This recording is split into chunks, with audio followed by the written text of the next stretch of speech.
Good evening, ladies and gentlemen. Bienvenue. Welcome to the Lorne Trottier Public Science Symposium. Mesdames et Messieurs, veuillez-vous lever pour l'arrivée de Son Excellence, le très honorable Julie Payette, gouverneur général du Canada, accompagné de la principale vice-chancelier de McGill, Suzanne Fortier. Ladies and gentlemen, would you please rise for the arrival of Her Excellency, the Right Honorable Julie Payette, Governor General of Canada, accompanied by McGill's principal and Vice Chancellor, Suzanne Fortier.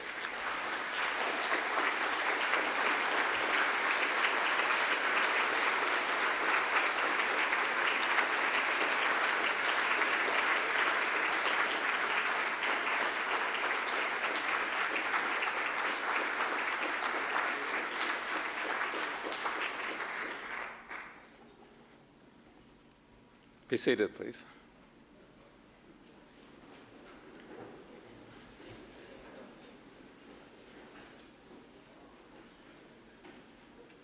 Mind matters, it really does, as you will find out tonight. But let's begin our journey by going back in history a little bit. John Milton, great English poet of the 17th century, and in Paradise Lost, a fine couplet that said, "The mind is its own place, and in itself can make a heaven of hell and a hell of heaven." I don't think he realized that he was talking about the placebo effect and the nocebo effect, which is one of the things that we will address here tonight. It is really the power of the mind. And that's really where it all starts. But then we come to Franz-Anton Mesmer, he of mesmerism fame in the 18th century, a physician. And he had a very interesting idea. He thought that diseases could be healed just by holding on to magnetized rods. And he had patients come from all over Vienna to hang on to these rods. And they felt a great deal better. But then the medical establishment got together and said, "This isn't good, he's taking money out of our pockets." And they circled the wagons and basically expelled him. And he went on and set up shop in Paris. And there he began to cater to young hypochondriac women. And they would come to his salon and to be cured of diseases that they never had. And they would sit next to good-looking young gentlemen who would mesmerize them. And according to Mesmer's own diary, sometimes the ladies had to be taken to the back room for further therapy. But it was never clear exactly what that was. Well, mesmerism was a bit of hypnosis, a bit of suggestion, and basically practicing the placebo effect, because these drums that they held onto with the magnetized rods coming out, of course, had no real power, except that they conveyed the power of belief. And boy, did this ever spread quickly. Elisha Perkins, an American who ended up in England, thought that this was a good bandwagon to jump on. And he invented his own curing system, and these were the Perkins tractors. They were rods of two different metals that you would hold against the diseased part of the body, and 30 to 40% of the time, the patients would get better. Well, the cartoonists didn't think too much of this, and of course, they lampooned all of this silliness. But the silliness really was brought to light by John Haygarth, who was a British physician, and who thought that, gee, you know, the fact that these two tractors, as they were called, were made of different metals really didn't matter. He said he was going to show people that this worked just as well if they were made of wood, and he did. And he documented this in a classic book on the imagination, the fictitious tractors. And this really is the launch of the placebo effect, the understanding of the placebo effect as we do today. And of course, since that time, there have been many, many other such inventions that supposedly cure every disease. You would think that this business of holding on to metallized rods is a thing of the past. It isn't. The zero-point energy wand is available today on the web for $300, and it will do everything that you'd ever want. It will energize you facilitate the healing. It can even energize your foods and the beverages, etc. It is an absolute miracle. It cost $300. I thought that was a bit too much to spend, but when they had a sale for $75, I did go for it. And it works, I think, just as well as Mesmer's magnets or Elijah Perkins' tractors. And today, believe it or not, there's widespread belief in this kind of thing, that these tractors can draw out disease. And you would think that we now live in an age where people go into space. And we live in the modern scientific world, and yet the idea that a piece of metal can draw disease out of the body still holds true. But what we need to do is balance our beliefs, balance the body and the mind, as it were. And that, of course, is what we are going to address here tonight. So I'm going to call upon our first speaker, Dr. Marla Shapiro. Marla is a McGill grad, and of course we are very proud of that. And she has gone on to become a physician, and many of you, of course, know her from her appearances on CTV. And she also is a holder of the Order of Canada, which is, of course, a high recognition in Canada. And she has been on TV on many, many occasions, had her own show, Balance, and that is exactly what she is going to talk to us about here today. So Dr. Marla Shapiro today is also a professor of medicine at the University of Toronto, and she does a great deal of traveling, speaking on behalf of quality science. So I'm going to call on Dr. Shapiro to come and speak to us about balance. It is, of course, we're honored to have the Governor General here. And of course, it would not be right if we didn't call on her to say a few words. So let me introduce first Suzanne Fortier, who's Principal and Vice Chancellor of McGill. And she will tell us a little bit about Madame Payette, and then we'll hear a few words.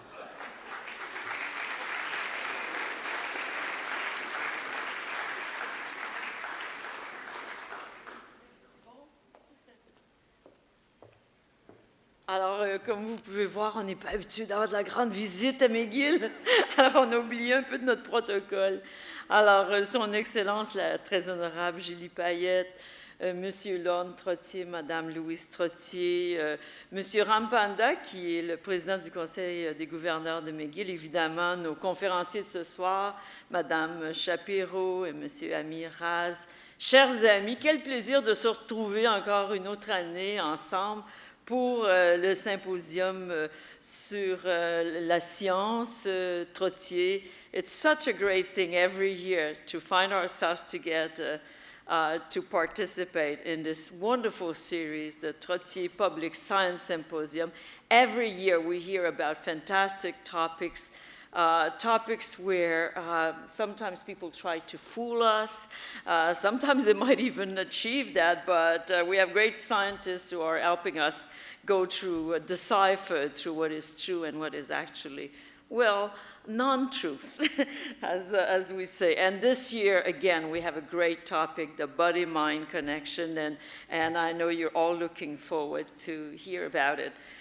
We are extremely honored to have with us Her Excellency, the Right Honorable Governor General of Canada and McGill alumna, Madame Julie Payette.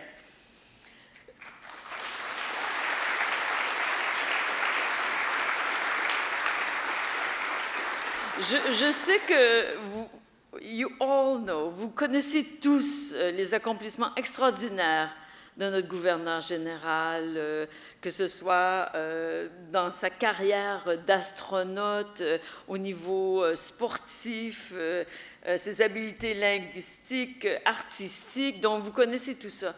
Moi, j'aimerais vous dire juste 2-3 petits mots sur ses grandes qualités humaines.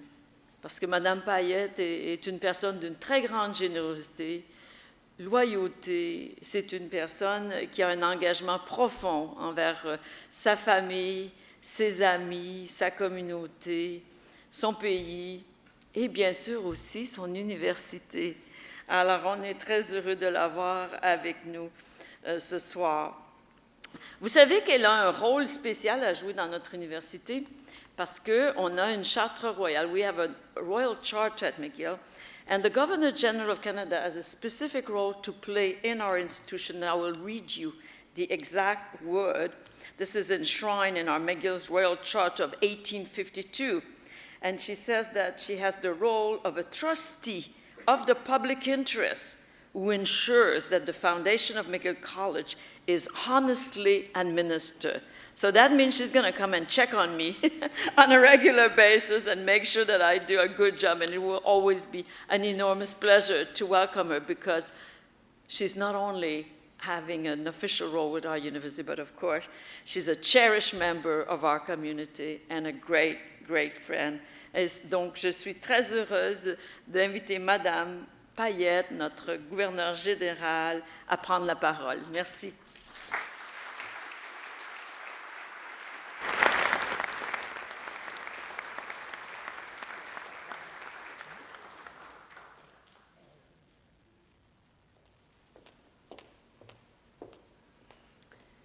Mesdames et messieurs, ladies and gentlemen, bonsoir. Merci beaucoup, Principale Suzanne Fortier. I think it's in a very appropriate time to put in practice the saying that says that you stand up to be seen, you speak out to be heard, and you sit down to be appreciated. So people won't, because the real reason that we're here is to hear again, an amazing Lorne Trottier Science Public Symposium. Vous savez, je suis particulièrement émue d'être de retour à McGill parce que je suis une graduée de McGill. J'ai fait mon ingénierie ici même. J'ai toujours été très impliquée dans l'université. Et aujourd'hui, je reviens dans un rôle un peu différent. Even though my role is changed, I am the same McGill grad that I've always been. I'm the same person from Montreal that came to school here, had a grand time, learned the tricks of the trade, and then continued on and on and on, a little bit further than I would have expected, but I didn't complain. I'm returning here to the Lorne Trottier Public Science Symposium as a regular. Je viens ici déjà depuis plusieurs années, avec plaisir. We came back, Joe, and we talked about truth and lies, and are we alone in the universe? Which we astronauts tend to have the question quite often. The answer is we don't know yet, just in case you didn't listen when we had that symposium. But this year's topic cannot be more appropriate, because when I was asked as a newly installed Governor General to what would be the themes that I would like to reflect during the mandate, my answer was, of course, science and technology and the power of making decisions based on data, the power of science, of evidence, of using your critical thinking, whether or not you're a scientist, critical thinking is a human trait. I also talked about la collaboration internationale, parce que j'ai eu la chance de voyager dans l'espace à bord d'un véhicule spatial qui s'appelle la Station spatiale internationale et dans lequel nous sommes tous à bord de différentes nationalités, mais nous travaillons tous ensemble dans un but commun. Et cette Station spatiale internationale est dans l'espace depuis la fin de l'an 2000, donc plus de 16, presque 17 ans maintenant. Et pourtant, on en entend peu parler dans les journaux parce qu'il n'y a rien de terrible qui se passe à bord. On s'entend, on travaille ensemble, on fait les compromis et on avance la connaissance. So international collaboration was also part of the themes, but more importantly, I really truly believe that if you are able to find an equilibrium between your personal well-being and your goals, you will be a lot better, or at least in a better shape to accomplish. So I have no merit and know nothing, but tonight, hopefully, I will have experts like Dr. Shapiro and Dr. Assis who will tell me how that balance can be achieved so that when indeed we can endure a better life in mens sana, in corpore sano. And that's what we are going to listen to here. And again, this is not the last time I will come to the Lorne Trottier Public Science Symposium, because I have a long-standing relationship with Lorne and Louise, and with Suzanne, with Joe, with Ram, with the Faculty of Engineering, dear to my heart, and more profoundly with McGill and with Montreal, ma ville natale. Merci. Bonsoir.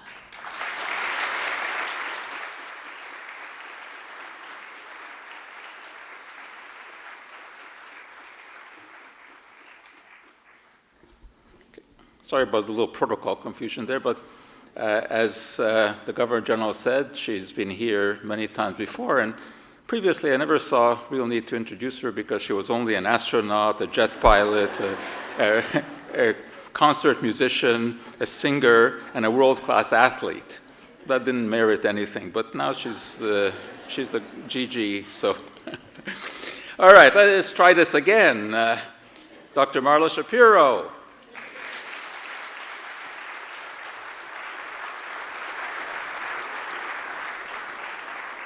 Well, I too am a graduate of McGill, but I'm only a doctor, so I'm going to do my best. I was charged with trying to find out whether or not there is work-life balance, and in the role of work-life balance, where our mind and our body meet, and how one can perhaps help the other. Because we don't think of ourselves as body parts. It's not the liver in room 62 or the heart in room 55. We think about all of us holistically, and that's what we're going to do tonight. So yes, I did write this book, and I'll tell you a little bit about writing the book, because as in many roles in my life, I never planned to take them. I never planned to be a journalist, never planned to be an author. I just wanted to be a doctor. So let's go on to what we're going to talk about. So when we talk about work-life balance and we talk about mind over body, to me what we're really talking about is stress management. And what's interesting about stress is that stress is really not a medical diagnosis. Anxiety is a medical diagnosis, depression is a medical diagnosis, schizophrenia is a medical diagnosis when it comes to mental health. But when it comes to stress, stress is nowhere to be found in our manual that helps us classify whether or not someone has a mental health illness or an issue with mental health well-being. So if you come to me and tell me that you're stressed, then you're stressed. And then it comes to me to try and define that, and I'm not really sure how to, so you get to define it. It takes less to get more, it takes less to set you off, it takes less to make you angry, less to lose control. Think about yourself sitting on that proverbial horn of life.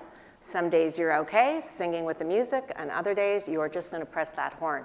So it's sort of the balance between overtaxed, overburdened, and under pressure.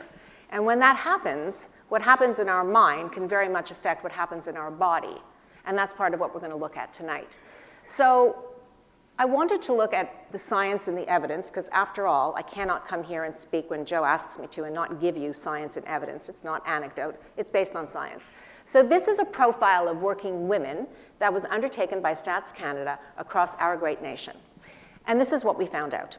About 2/3 of women report moderate to high level stress. Now remember, we don't diagnose it for you. We just say, do you feel stress, yes or no? And then you get to rank it. Is it low? Is it moderate? Is it high? And what it means to you is what it means to you. In most areas of the country, 46% or more of the workforce is women. When I went to medical school, we were probably about maybe 15%. And now when I go back and lecture at medical schools, it's well over 50%. So things have changed in every dimension. We also know that women still have that gender bias, and they still do shoulder major responsibility, sometimes as an employee, as a parent, as a spouse, as a caregiver to an aging relative, usually a parent. And we know that if we try to figure out how much stress costs the Canadian public, it's $12 billion, but it's probably way more than that, because it's very difficult to put a figure on that. So you get to figure out who you are in this balancing act, okay? Where are you in this continuum? My husband often jokes that I look small, but I'm mighty, and I'm balancing at least 2 or 3 balls at a time. And if you think about your life and what you're balancing at any one time, it's probably true for you. So in the same study, this was the point that was given out to ponder. Here was the point. Do you agree that overwork can increase a woman's chance of gaining weight, smoking, drinking, and developing disease? And the truth is that almost all women universally agreed with at least all of that statement or part of that statement, and really did believe that overwork, regardless of how you describe overwork, whether it's overwork in a workplace or overwork within your home setting, it doesn't matter how you define it, in fact could lead to some maladaptive behaviors that could lead to one of these outcomes. So the next part of the survey was, once you are made aware of these facts, that overwork can lead you to one or all of these outcomes, how will you alter your lifestyle or your goals? So now you have the information, you have the science and evidence, and now the question is how? Any ideas? What women, thoughtful, insightful women, use healthcare more than men, would answer as something that they could possibly change to make an impact on this probability? Any ideas? No. Sorry? Okay, anything else? Couldn't is a thought. I'm asking what they would do. Okay. Exercise. Oh, definitely go to the spa. Take me with you. Anything else? Sleep better. Delegate is great. I like that idea. We're going to come back to that delegation idea.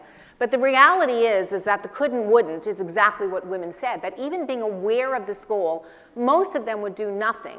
And for those that would increase exercise, they would do that for a very transient period of time, and it wasn't sustainable. You know what that second one is called, increasing exercise? It's called a New Year's resolution.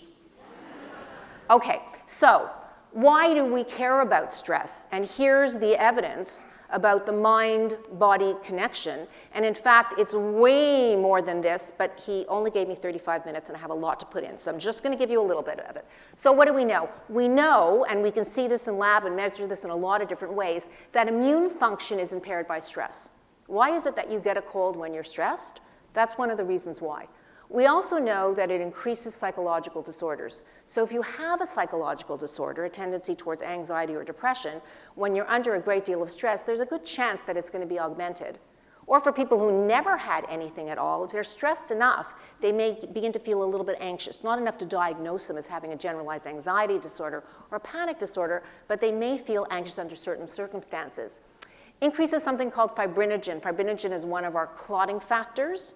So when we talk about stress and then you have a heart attack, stress causes a heart attack, well, generally the truth is it's because you have unhealthy coronary artery disease. But we know that under great stress, fibrinogen can elevate and cause vessel constriction and maybe the proverbial straw. But we know that stress does play a role in heart disease and stroke. It increases vessel constriction, which I've just told you about. It lowers natural killer cells. So when I try to tell my interns or my medical students what natural killer cells are, I tell them, when you go in an airport, as I did today, to fly from Toronto here, inevitably I put my hand down on the dirtiest surface on the planet, which is called the banister of the escalator. And the reason that I don't drop dead on the spot is because I've got good natural killer cells. So that's one of our first line of defenses, and it goes down under stress. We can measure immune peptides, those go down. There's a whole bunch of things that happens. Now I'm going to ask you to think a little bit about the science behind stress, in terms of why we talk about stress aging you. Think of Barack Obama, went in with dark hair, right? Okay, well, there's a reason why. So I'm going to tell you about 3 biological factors in a very basic way so we can sort of begin to understand some of the science behind stress. So there's something called telomeres. We're going to talk about what those are. There's something called telomerase. Anything usually in science that has an A's after it means it's an enzyme and it does something to something else. And the oxidative stress, which you probably have heard about antioxidants and eat blueberries because blueberries are good for antioxidants. So we're going to talk about these 3 factors. So what are telomeres? So I like to think about the fact that if it's really cold outside, you're probably going to want to wear gloves and you're probably going to want to wear stockings or boots. And that's what our telomeres are. They cap our DNA. They're very important. They're protein complexes, and they cap our DNA and they promote genetic stability. So they're very important in terms of our general health altogether. Telomerase, as I told you, is an enzyme, and that can determine the number of cell divisions. So cell divisions are very important because if they happen too fast, something can go awry. But we know overall that it's going to determine the cell health, determine the cell lifespan, and affect the health of the tissue. So telomeres and telomerase are very important. And if you keep an ear out, you'll see that it comes up in science and in popular media. People talk about telomeres and telomerase. Now, telomerase, that enzyme, is very important because the telomerase replenishes the telomeres with cell division. So as the telomeres themselves age, the telomerase is important to keep them healthy, and in turn, it keeps the DNA healthy. It protects the telomeres. Following me so far? Okay. Oxidative stress. Well, we always talk about antioxidants all the time when we worry about it because we worry about DNA damage, promoting disease, but it also does something to our telomeres. It promotes telomere shortening. So why do we care about all of this? Well, this is a study that actually was done in Quebec, and it was done on mothers of roughly the same age, the same type of demographics, meaning where they lived, how much money they had, social determinants of health, whether they were smokers, whether they were non-smokers. They were very similar in almost every way that you possibly could, except for one thing. One group of the moms had healthy children, and another group of the moms did not have healthy children. They had children with chronic disease. So think cerebral palsy, muscular dystrophy, diseases that are chronic and relentless and take a toll on a parent. For those of you who are parents, think about how much you worry about your kids when they have something minor, never mind something major. So what was looked at in these two groups was the impact of stress, the impact of being a caregiver on an ongoing basis to a child that was ill. And what they found was that in the group of women who were matched in every other way except for the health of their children, that in these women, they had shorter telomeres, they had lower telomerase activity, and they had an increase in their oxidative stress. So stress really does matter. And it promoted 10 years of additional cell aging. So when we talk about you're stressed and you wear stress on your face, maybe this is part of it. But this is what's happening internally in terms of your mind and your body. A lot is going on. So stress matters without a doubt. Okay, so what are the possible causes of stress? Well, if you go through the scientific literature and the sociological literature, there's lots of different things that you can find that give stress. There's lots of different models. I like this one because it's called the PIECES model, so it's pretty easy to remember. The P stands for physical stress. So if something physically is happening to you, that can be very stressful. It can be something minor, it can be something major. The I stands for intellectual. If you're ever in a situation where you feel like everybody is smarter than you, or you don't measure up for whatever reason, that could be quite stressful. Emotional. So something that's happening to you emotionally can make you feel disadvantaged and stressed. Capability. Am I capable to do this? Whatever the capability is, that can make you feel stressed. The environment that you're in can make you feel stressed. And then whatever's happening in your social life. When I do all-day workshops and we do different groups and we talk about, name some of the things that make you feel stressed. And when I say names, I mean no names allowed, sort of broad general concepts. There are lots of things that come up. So things like disorganization. A lot of people feel that if they're disorganized, that makes them feel very, very stressed. I like things to be very organized. I'm very type A. So when things get disorganized, that makes me a little crazy. Then there's clutter. That's different than disorganization. Totally different. So a cluttered space can be organized, or an organized space can be cluttered. It really depends. Interruptions and lack of boundaries. So for those of you who are trying to do something and somebody comes in and they don't bother to ask if they can have your attention, they just go on in there, that can make you feel quite stressed. Lack of focus. You read something, you read it again, you read it again, and you still have no idea what you've read. That's the type of thing. Poor communication. So most of us don't realize that poor communication can make us feel stressed, but it really can. And usually, poor communication is a disconnect between what we say and what we mean. So here's a simple example. How many of you are married? How many of you have a significant other? How many of you have ever asked your significant other to take out the garbage? So I'm married to a very lovely man. I have a girlfriend in the audience. She'll attest to the fact that he's a very lovely man. And we both have very busy lives. So we do need to delegate a lot of tasks that get done. So I'll say to him, will you take out the garbage? And the lovely man that he is will say, yes. He knows not to call me dear. That really annoys me, but he will say yes. Okay, so we're good. What happens? He doesn't take out the garbage. For the women in the audience, when I said, will you take out the garbage, did you not hear me say, will you take out the garbage? course. All the women in the audience heard the word now. My husband, on the other hand, heard someday before garbage collection. Would be good enough as far as he's concerned. What difference does it make if it sits in the house for 3 days or it sits outside for 3 days? I am sure I said now. He didn't hear the now. That's part of our poor communication. We do it all the time, and that's a minor example.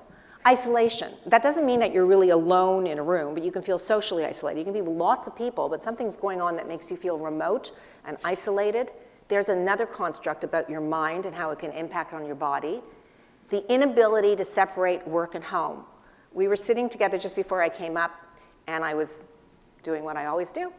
And you asked me, are you going to talk about that device?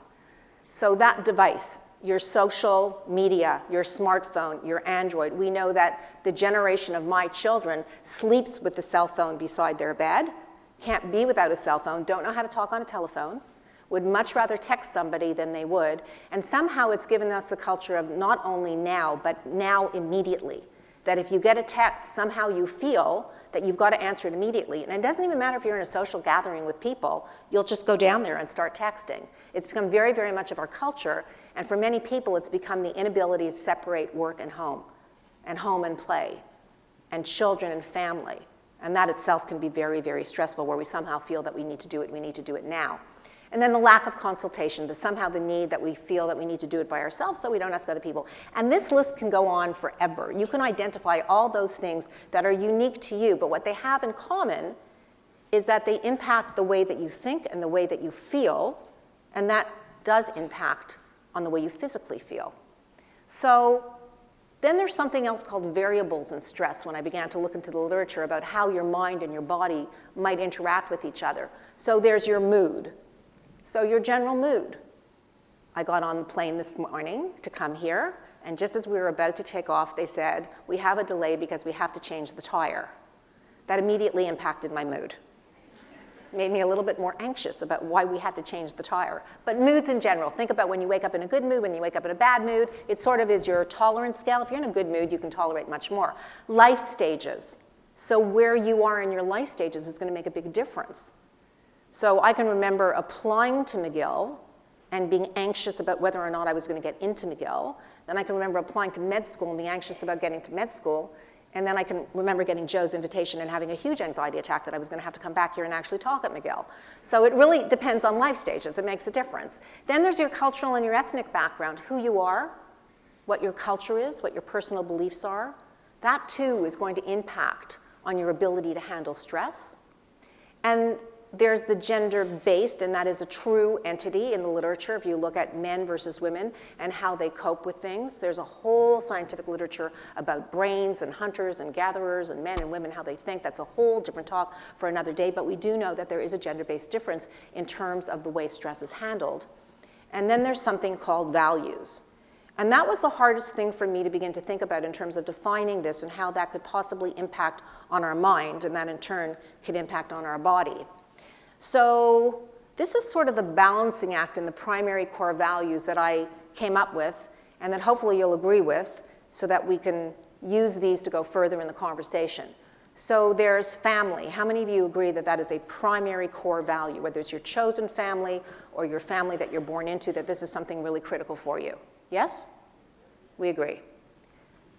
How many of you feel that yourself is a critical core value? That you have to take care of yourself? I travel a lot. Every time I go on a plane, I hear a stewardess say something that I never really pay attention to. But what does the stewardess or the steward, to be gender neutral, say to you? If the oxygen mask comes down, put it on your face first before you assist somebody else, including your own child. So self is a very important core value, I think. And then ultimately, career, for me, is a very important core value. And for those of you who work within the home, out of the home, how many of you would feel that that's an important core value as well? Okay, so for those of us who either work within the home or without of the home, I want you to think in just a show of hands, and you can only answer once to each question. You can't put your hands up twice. It's not multiple choice, only one right answer, and one right answer for you. So when you think about where you spend most of your time, how many of you spend most of your time taking care of yourself? Not too many. How many of you spend most of your time in the workplace in your working hours? We're talking about where you spend your time. So how many of you spend most of your time in the workplace? Yeah, me too. That's the vast majority of us.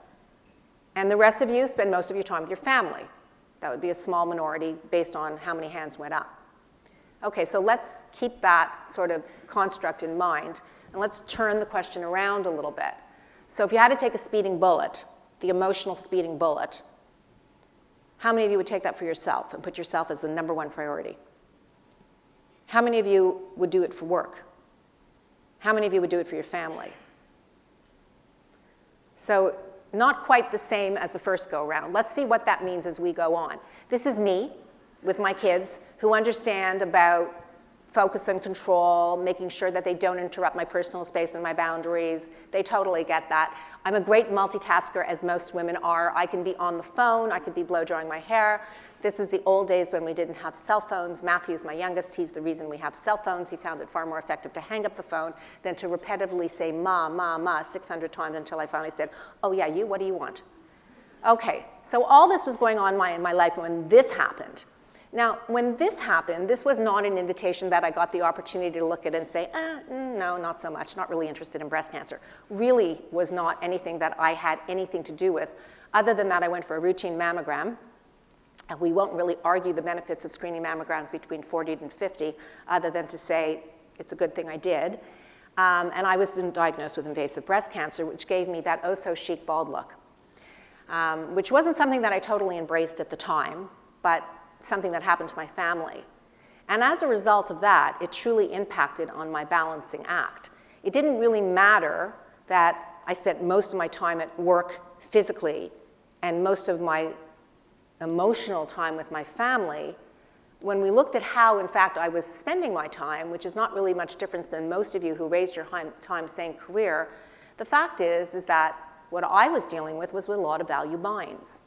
In other words, where I spent most of my time physically doing what I love to do absolutely was not necessarily where I would take that speeding bullet. That value bind means that, and I use the word violate not lightly, we violate one value to support another. So we need to be here, but emotionally we need to be here, and that is a big cause of stress, and that does in fact impact on your body. There's a conflict between the primary value that you identified as being your family and the energy of where you spend most of your time, which may be work. And in this case, behavior sort of violates attitude. So where we are is not attitudinally where we are. We're in two different places, and time and energy is not the same.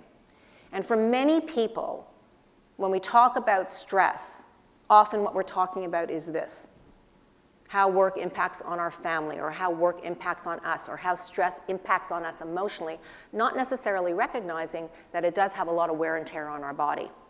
If you're smart, what you can do is rotate the primary value. So in other words, if where I am here is where I am now, my cell phone is off, I'm not looking at a text, and I'm thinking about what we're doing here and giving it 100%. But you need to rotate that periodically, where you can't really be emotionally or physically in two places at once. So you try and put down one ball. However, if you're really smart, you put down two balls. And what you focus on is one thing at a time, only that one thing at a time, and your attitude and your behavior is completely synchronous at that time. And that's a great way of removing stress, because you've just given yourself permission to do, be, think, feel, all in the same sphere, but recognizing at some point you're going to have to move it along and rotate that primary value. In order to do that, that takes a lot of mindfulness. You have to really think about it, as opposed to what we often do routinely, which is get up and go through our day without necessarily thinking about how it is we're going to spend that day.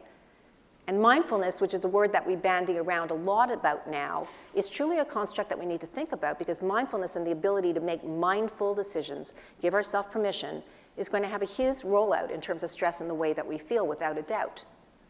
Put down two balls, focus on one. It's a whole lot easier. Well, you can think about what it's cost you, and with the new tax reforms, I don't think it matters if you're going to get a receipt anyways. So, what does it take to be able to navigate stress and the impact that it has on our mind and our body? It takes resilience. And the concept of resilience is often one that's very difficult for us to embrace. But resilience means, firstly, that there is an element of self-care. that you recognize that self-restoration is truly important. Because what happens to you, you cannot always control, but what you do with it, in terms of the impact of stress and the impact it's then going to have on your body, you do have an element of control. But that involves a concept of self-care and self-restoration. Also, along with resilience is relationships, that you need support. That often when a time is difficult and it's extremely stressful, you need people to help support you. You need that village to gather you up and make you feel that you can get through. I think also the sense of purpose and a sense of self-esteem is very important for resilience. That sense that what you think matters, what you do matters, and that whatever your sense of purpose is, and you get to define what that sense of purpose is, that sense of purpose is something that you own. And only you can define what the sense of purpose is.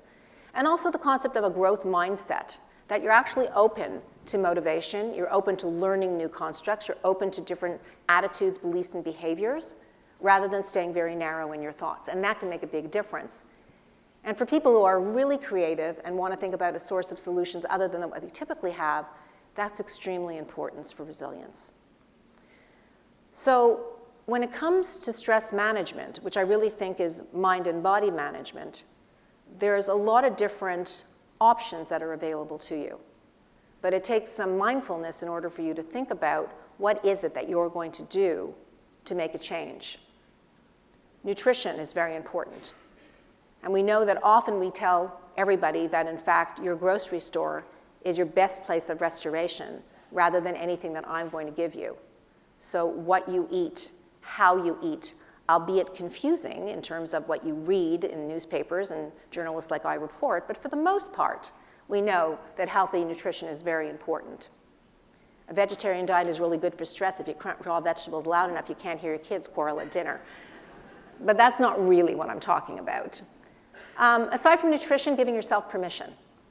So that goes back to a sense of self-restoration and the ability to give yourself permission to do whatever it is, whether it's going to be go for a walk, take a hot bath, read the newspaper, go to the gym, spend time with a friend, whatever it is that you think is important.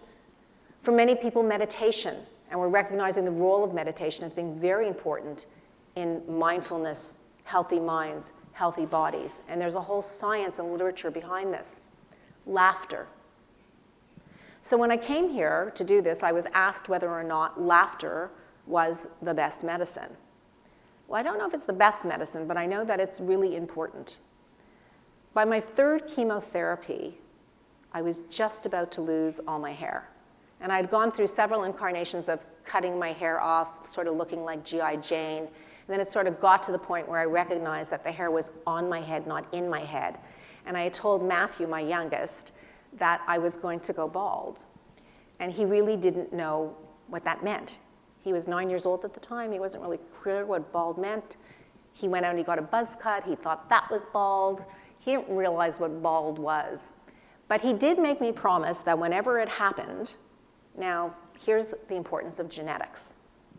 I was born in Montreal. Matthew was born in Toronto. Matthew is a Habs fan. He hates the Maple Leafs. Genetics. So he went upstairs and he gave me his Habs cap, his beloved Habs cap, and he told me when it happened, whenever it happened, I needed to wear this.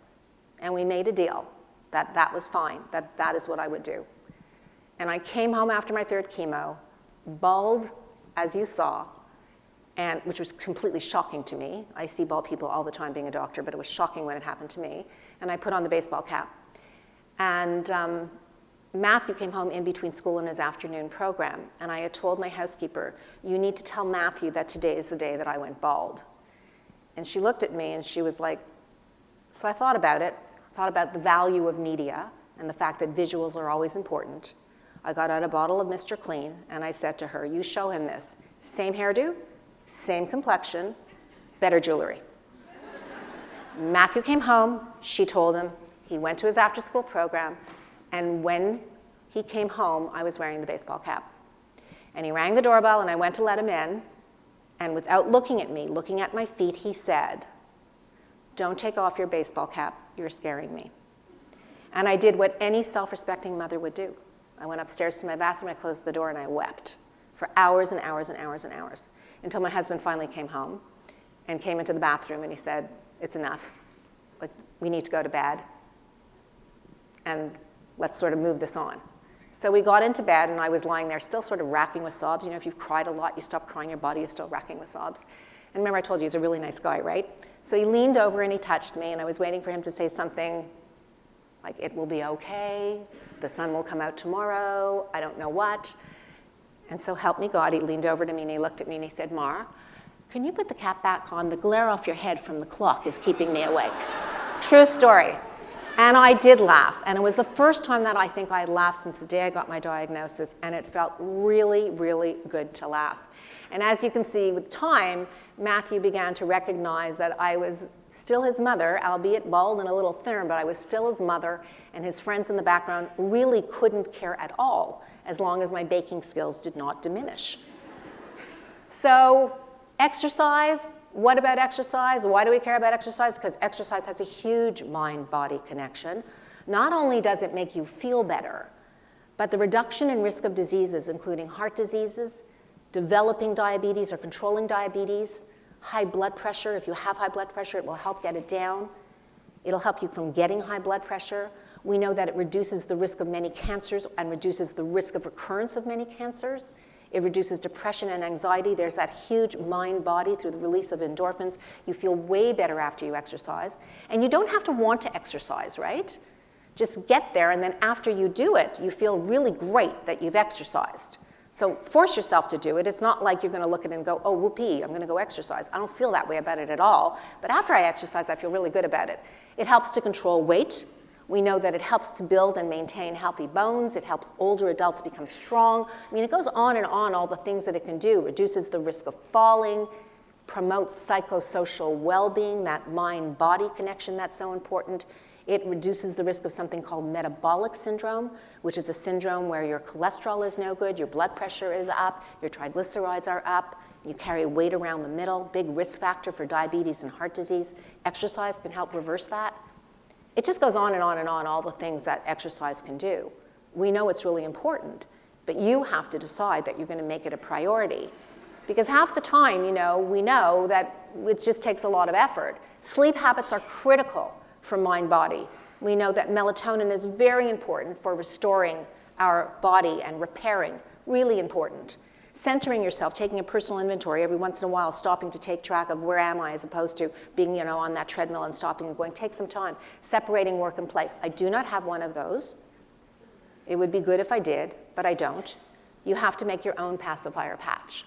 Half the time I'm writing a prescription for me because most of my patients don't want to hear that my prescription is what they eat, how they exercise, and how they invest in being mindful and their emotional well-being. That's probably way more powerful than any prescription I'm ever going to write. The recognition that you have the power to make a decision in your mind that's going to impact in what happens in your body. So when it comes to stress management, one of the things that we don't necessarily do well is owning up to it and getting past this no-talk barrier. Now, this is a study that came out of the National Cancer Institute in the United States. And this study just blew me away.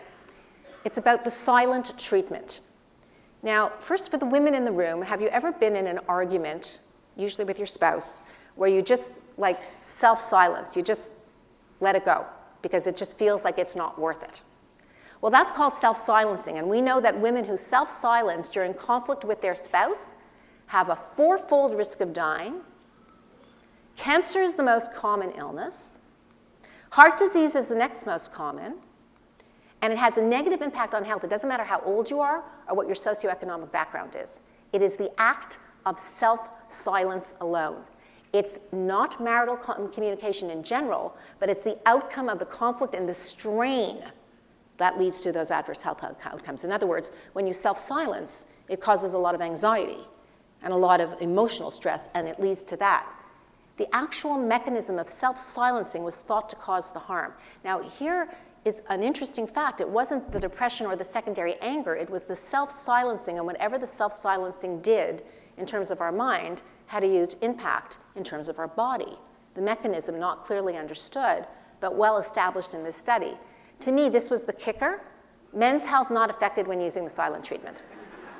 So lest you think that there is or is not a gender bias, I'm going to show you something that speaks to the gender bias. As long as I can make this happen. It's just, there's all this pressure, you know? And sometimes it feels like it's right up on me, and I can just feel it, like literally feel it in my head, and it's relentless. And I don't know if it's going to stop. I mean, that's the thing that scares me the most, is that I don't know if it's ever going to stop. Yeah. Well, you do have a nail in your head. It is not about the nail. Are you sure? Because, I mean, I'll bet if we got that out of there... Stop trying to fix it. No, I'm not trying to fix it. I'm just pointing out that maybe the nail is causing... You always do this.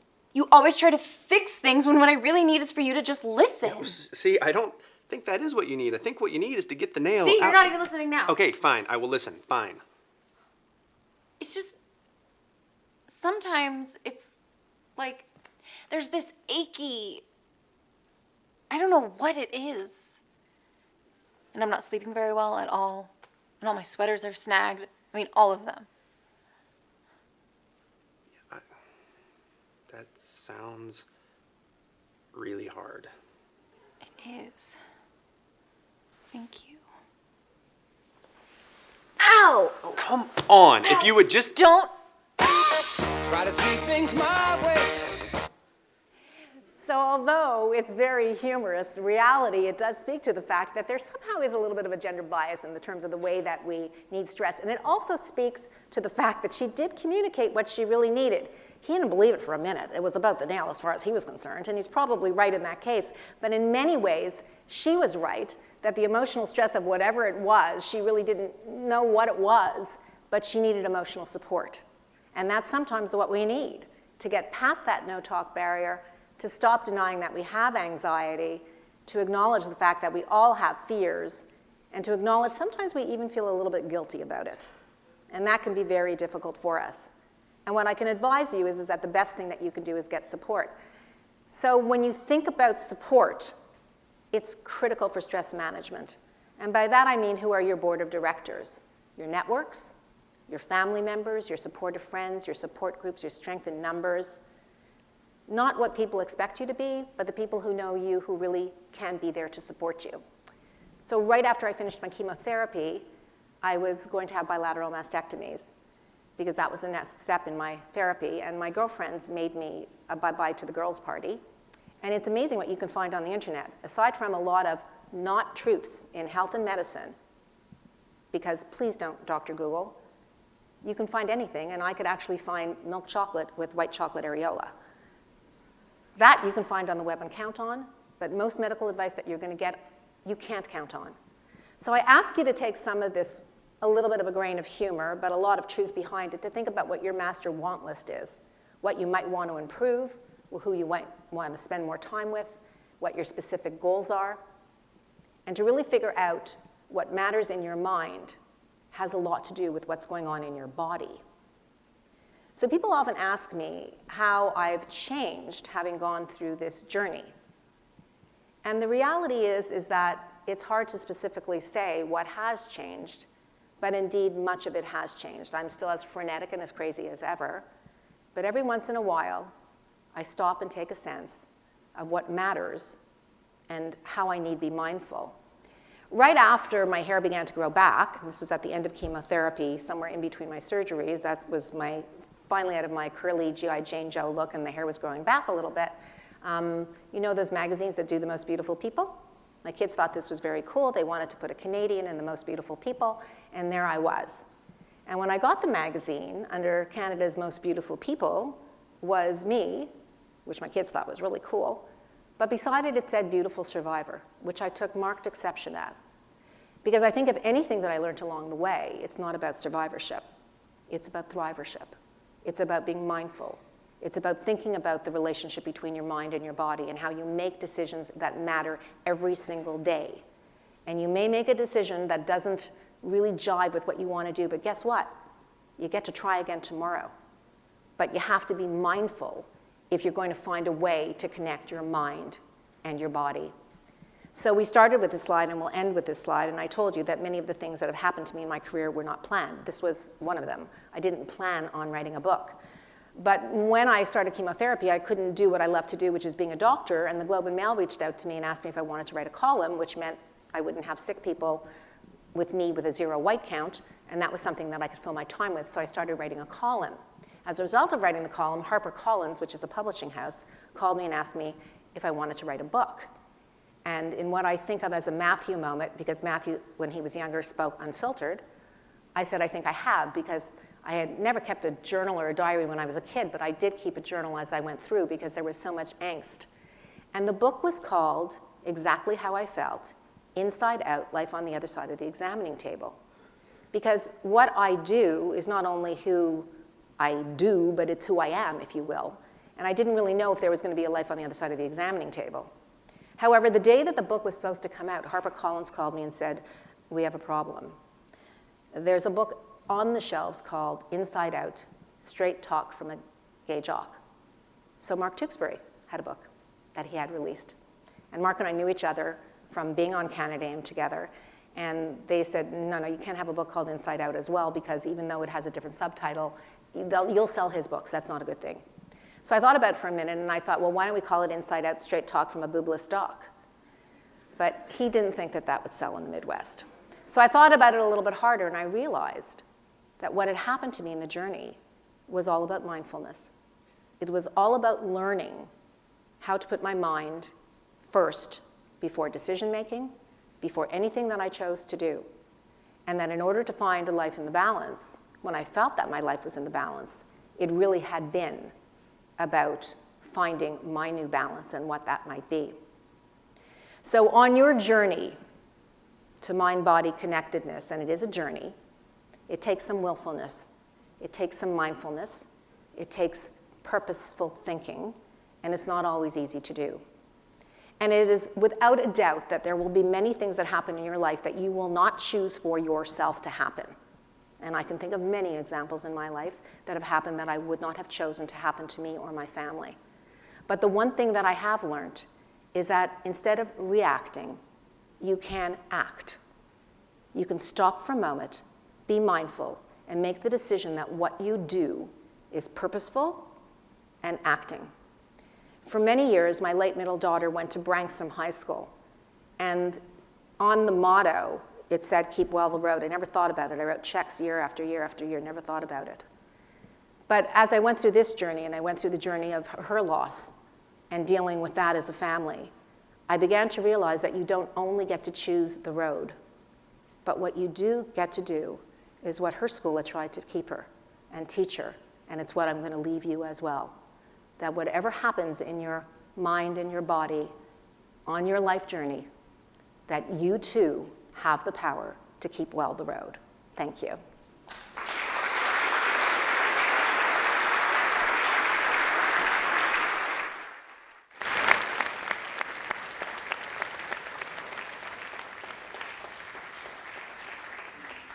Thanks very much. We're all glad the baseball cap is gone, never to return. Right? Wonderful story, really moving.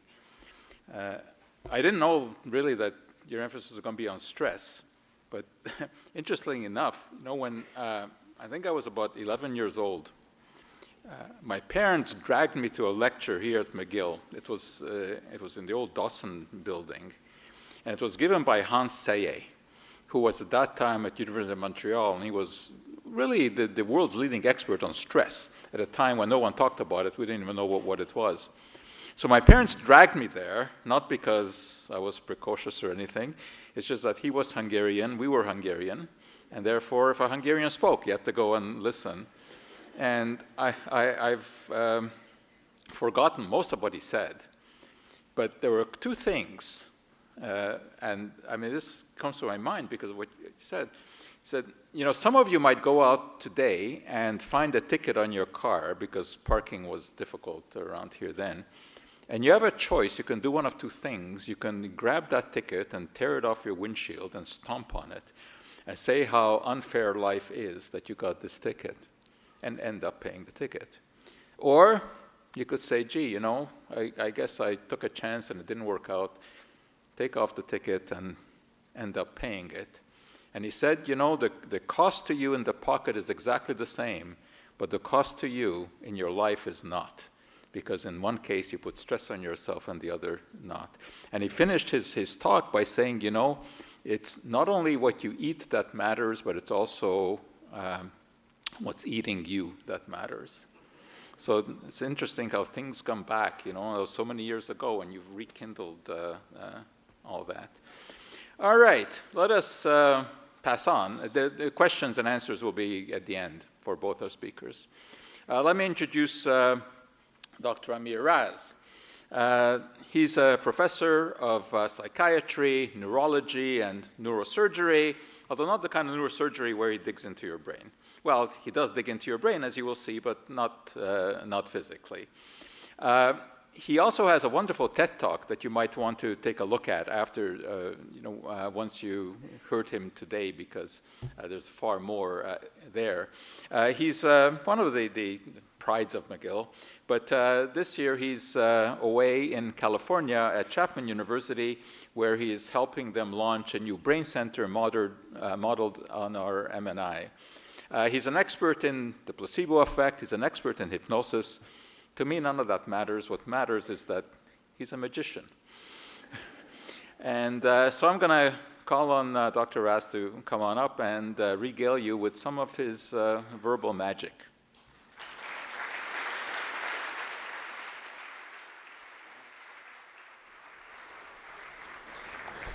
Well, thank you very much. It's a pleasure to be here today. And I don't know if you brought your placebos with you, but I'm going to talk to you a little bit about placebos and about the science of placebos. And I'd like to actually start by giving a salute, a real salute, not just to Lorne and Louise Trottier, but also to the three musketeers, Joe Schwartz and Dave Harp and Ariel Fenster, for always bringing this together and making this work. Thank you very much. And of course, it's a special pleasure to speak in the presence of Her Excellency, the Right Honorable, bubbly and effervescent Julie Payette. Thank you very much for coming and gracing us in your presence.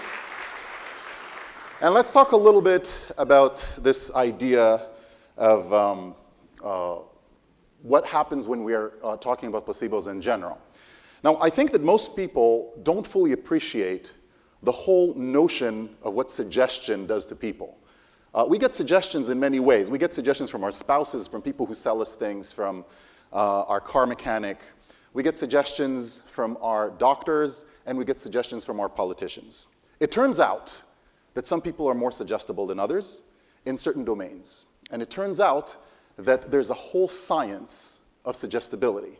And when I say that there's a science there, before I should go into the science, I should probably just talk just a little bit about what it means when we talk about things that are in your head. In other words, you have a suggestion in your head, you have an expectation, you have a particular thought in your head.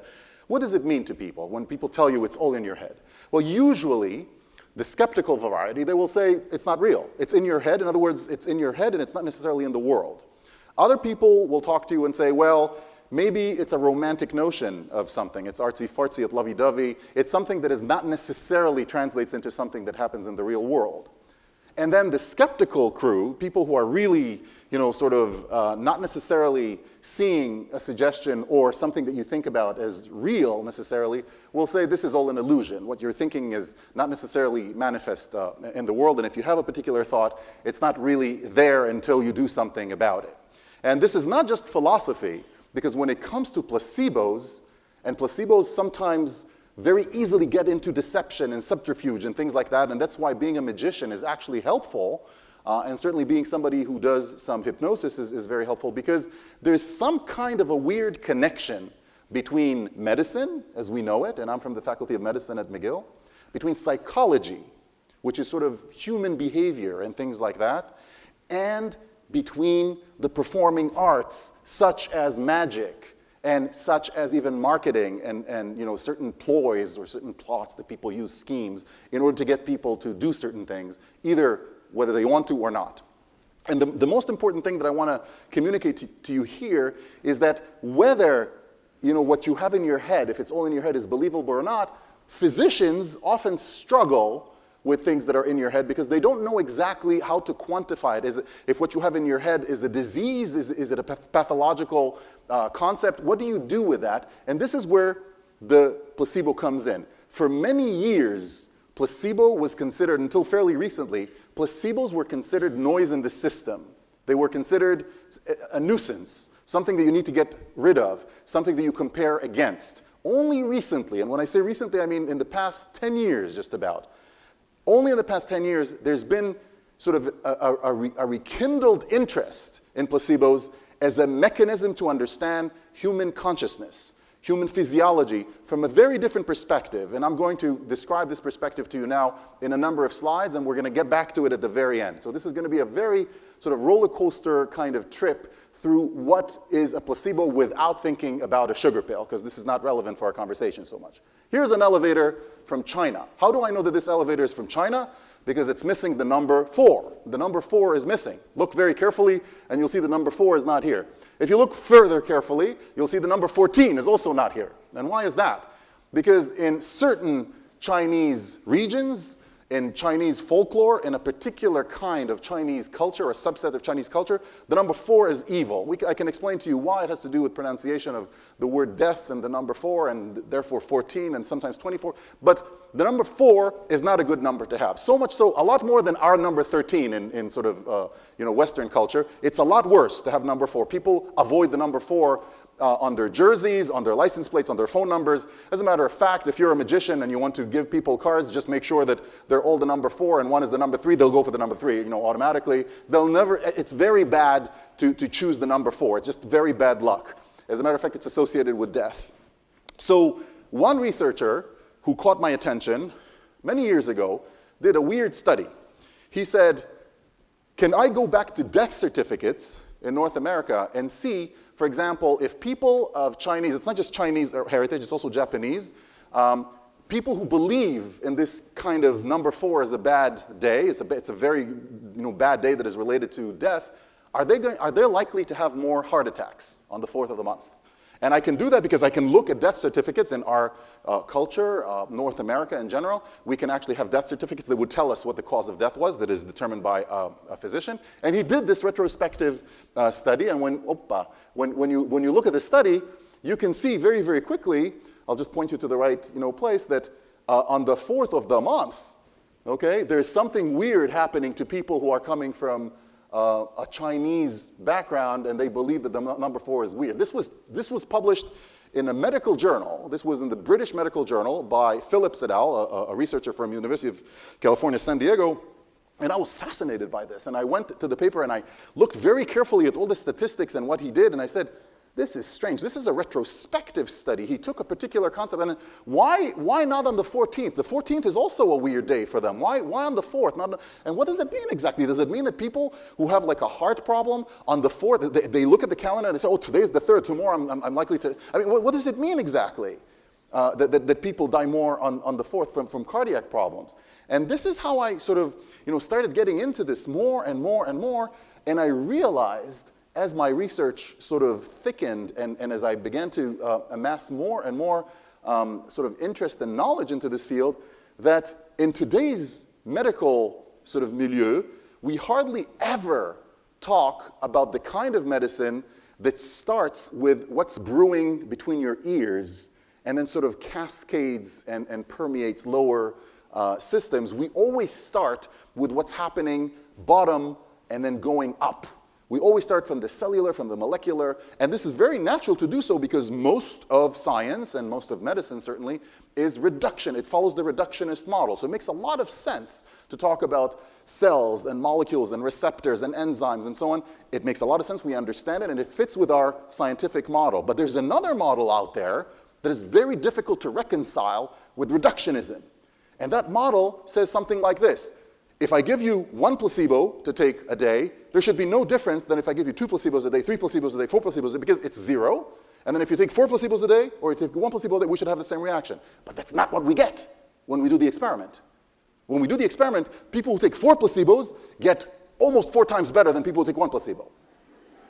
So, you see, I don't have much hair after all this scratching. And it was very difficult for me to understand. I said, well, what's happening here? Is it possible that it has to do with the size of the pill, with the color of the pill, with the price of the pill, if it's not a pill? And it turns out that all these things are very important. So it turns out that if you give red placebos, you get blue placebos, you get completely different results. It's the same placebo, but it's different color. If it's a big pill, if it's a small pill, if you give an injection, you can give a placebo injection. It hurts, but it's a placebo. And if you give a placebo injection, let's say that you give distilled water. Distilled water is very painful for all kinds of reasons that I'm not going to go into. If I give you a distilled water injection, you're going to feel it for 3 days. It's going to do nothing other than give you this pain. But it turns out that what I just said is wrong. It's going to do something. It's going to give you pain for 3 days. So you're going to walk around and go, that was really, and when you do that, you basically say to yourself, I took care of myself. I took care of the thing. Yeah, this is a good reminder. And it goes for 3 days like that. Every time you sit down, every time you get up, if you go to the bathroom, you say, well, I took care of myself really well with this injection. This is something that does something to your memory, to your emotional system. You begin to react. And the idea behind placebos at the very basic level is that there's something about them that is symbolic. There's something about them that is meaningful, not necessarily in a bottom-up fashion, which is what we're used to, but in a top-down fashion. It starts with what you think, and your thinking, your expectation, the suggestion that you might be even a self-suggestion, shapes, molds, influences your inner physiology. Now, nobody for a second suggests that, what we're talking about here is take placebos to cure cancer, take placebos to, lower cholesterol. That would be irresponsible for all kinds of reasons that we can go into. But it does say something about how placebos play a role or forge a path into our lives. And a lot of people that I met, including in the Faculty of Medicine at McGill, relatively intelligent bunch of people, often when you interact with them, when you speak with them, they often behave in the way that I would expect an academic not to behave. They appear to imply, to intimate that, yeah, placebos, I know about placebos. It would never work on me. What does that mean, really? It's never good. Placebos work on humans. If you're human, placebos work on you. It's like somebody saying, oh, cyanide? That doesn't work on me. I mean, placebos are working just like anything else. It's a biological thing. It's a psychological thing. And there's something very interesting about placebos. A lot of people for many years thought that maybe if you're feeble-minded, if you're not so bright, maybe if you're easy to manipulate, things like that, you are likely to be more influenced by placebos. There's nothing further from the truth. There's nothing further from you can be extremely intelligent, multiple degrees, a great athlete, a good banker, a great accountant, a great janitor. Placebos would work on you all this. There's nothing to suggest that there's some kind of correlation with intelligence or gender and placebo response. I've been looking into this from all kinds of interesting angles, unusual angles, not about just taking a sugar pill, which is what most people think about, and in my opinion, that's the wrong way to go. I'll explain to you why towards the end. I've been looking at it through completely different systematic approaches, for example, involving hypnosis. Why hypnosis? Because, and this is something that actually happened to me in 2007 here at McGill University. When I moved here, I was previously at Columbia University in the city of New York. I moved here, and the day that I moved here, in my office, with all my boxes in the office, I had a faint knock on the door. And there was this very slender, youngish girl. I think she was an undergrad, but I don't even know for sure until today. And she said, Dr. Raz, I read that you're coming. I knew that you're coming. I was waiting for you.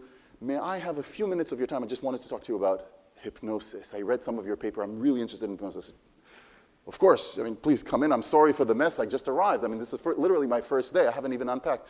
No, that's okay. That's fine. So sit down. Please tell me. How can I help you? And she's sitting there, looking out the window, very dreamy kind of, and for maybe 10, 15, 20 seconds, she's silent. And she's sitting there looking out the window, and I said, is everything all right? Can I help you? And she said, oh, thank you so much. This was so intense. Thank you so much. And she left. You know, and I was, this was a riveting experience for me. I said, wow, you know, this woman came, she was waiting for me to come, she knew exactly the date that I arrived, she read my papers, and she came in and she was open, and she sat there for 20 seconds, and apparently she had some kind of an internal, I don't know what I told her in her head. I don't know what exactly happened to her, other than to say that she got up and she said, thank you so much, this was really intense. I never inquired, I never saw her again, and she left. Now granted, I am in the psychiatry department, but this was not a psychiatric patient. This was a person who came to see me for a particular reason, and I'll tell you more about why I think that this is important, because there is a way to quantify people who are suggestible, and maybe, just maybe, by the end of this talk, you'll be convinced that to be suggestible is a gift. It really is a gift. These are people who can change reality with their mind, and they can change their emotions, and they can regulate their physiology in very, very meaningful ways. Let's start with this particular paradigm that I used for a certain period of time in my lab. Here are some dancing lines. This is a visual task. You look at them and you see that two lines are sort of moving together, and then there's another two lines that are moving together, but it's sort of difficult to see what exactly is happening here in terms of geometric figure. But the second I put occluders on the corners, the second I put them on, you say, oh, now I see it. It's like some kind of a square rotating. But the second I take the occluders away, again, it falls apart. Then it's very difficult to see the square. Can you see how? But when I put the occluders, you see the square. It's very easy to see the square. You don't need a high degree. You don't need, to do anything. It sort of happens, sort of automatically. It's almost something that happens on its own. You just look at it, and when you look at it, it happens. Now the question is, can I take people who are highly suggestible, and can I tell them that there are occluders there when there actually are no occluders? Can I suggest to them that there are occluders there? And as a result of suggesting to them that there are occluders, they'll be able to see the movement. Now this is a testable question. This is a question that is not a philosophical question. It's not something that has to do with hand waving. This is an experimental question that you can test in a lab. You take people, in this case McGill undergrads, and you give them all kinds of screening materials in order to see if they're highly suggestible or less suggestible, and then you give them this suggestion that the occluders are there. What do you think is going to happen?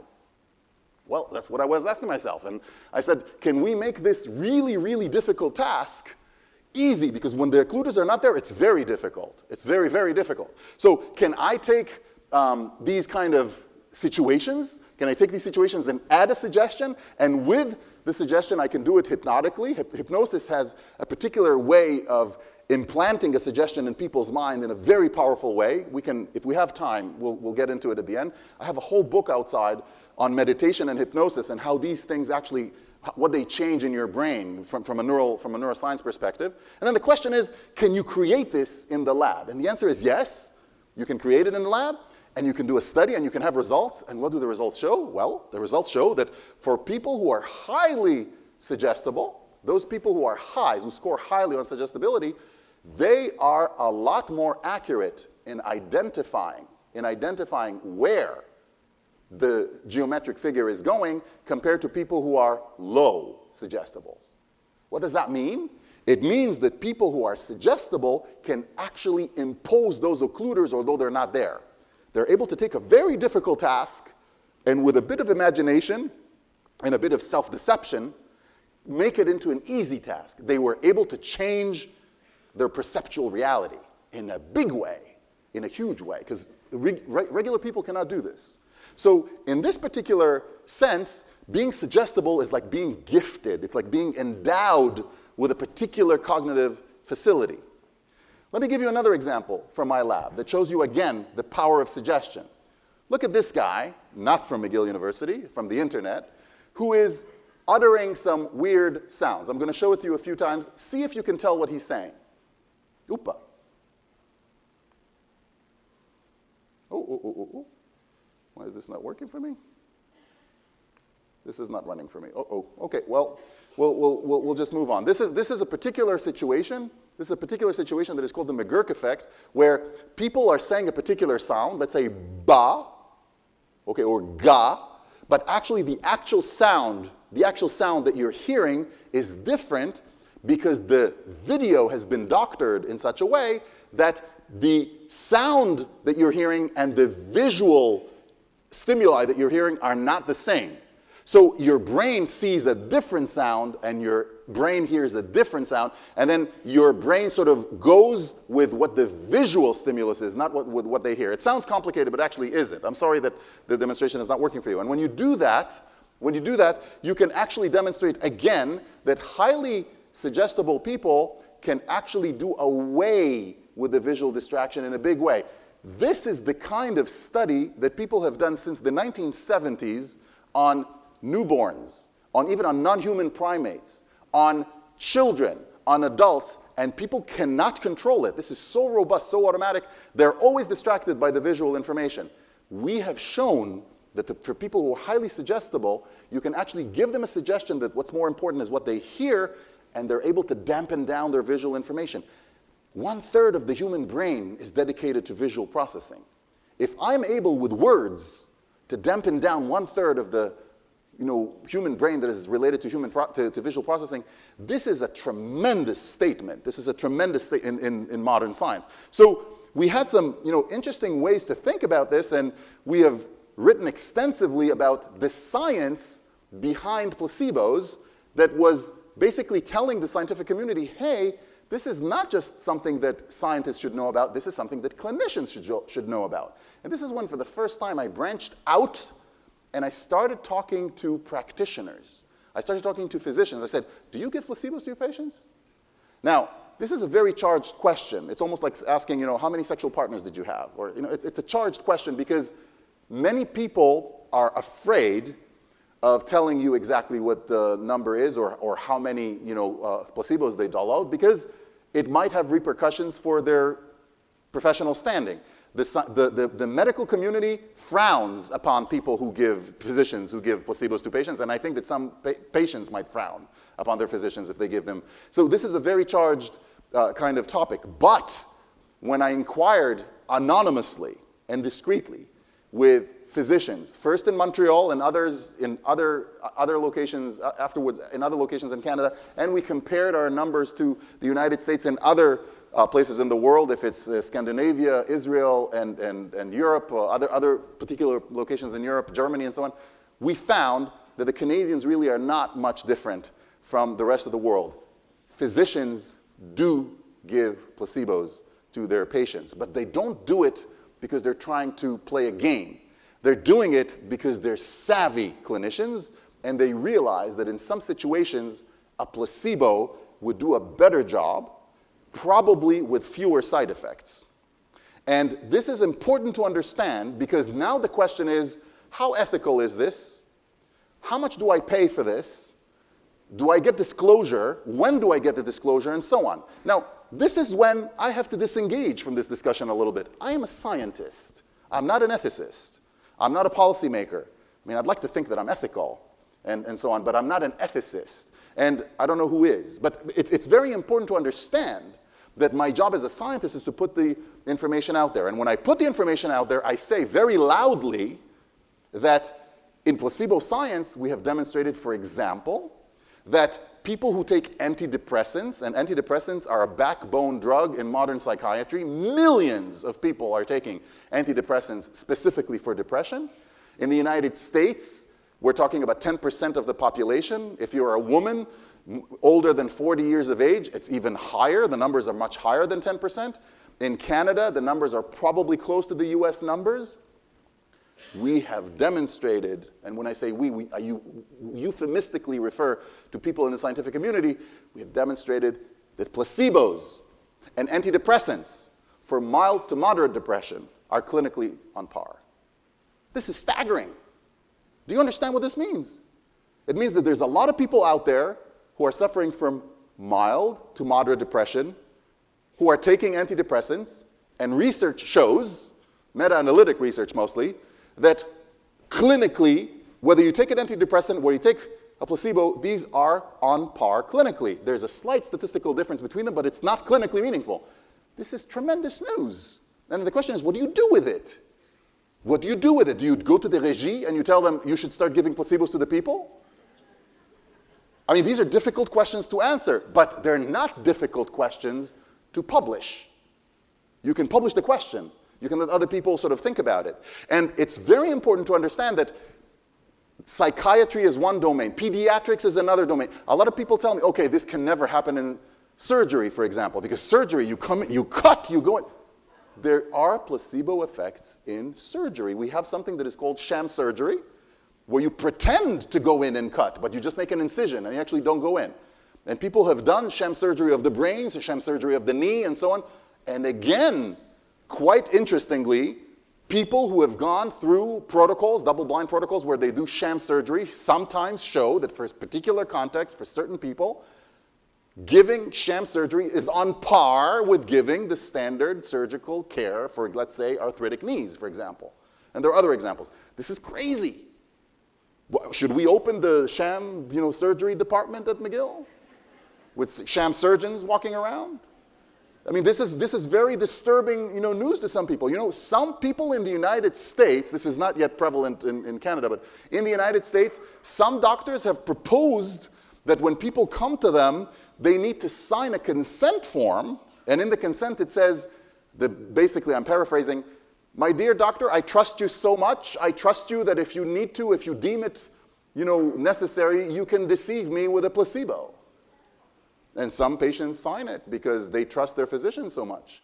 I wouldn't sign it with my car mechanic, but some people would sign it with it. And then again, it reminds me again of some deception that I've been involved in, and I want to admit it to you because my son is sitting in the audience.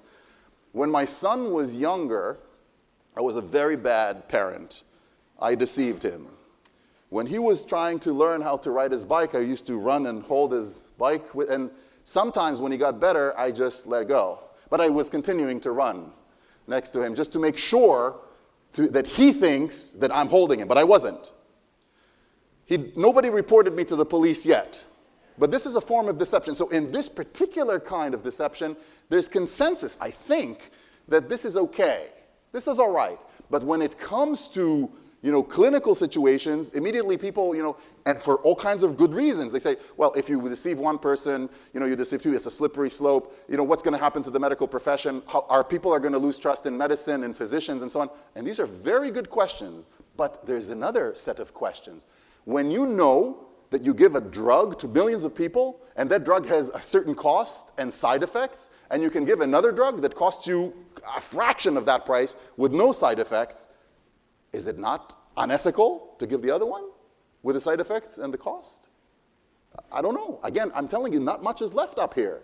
There's a lot of scratching that is going on with these things. And the important thing here, as part of all this discussion, is to understand that this is also sort of veering into fields that are very trendy today. Today, everybody and his wife is into meditation.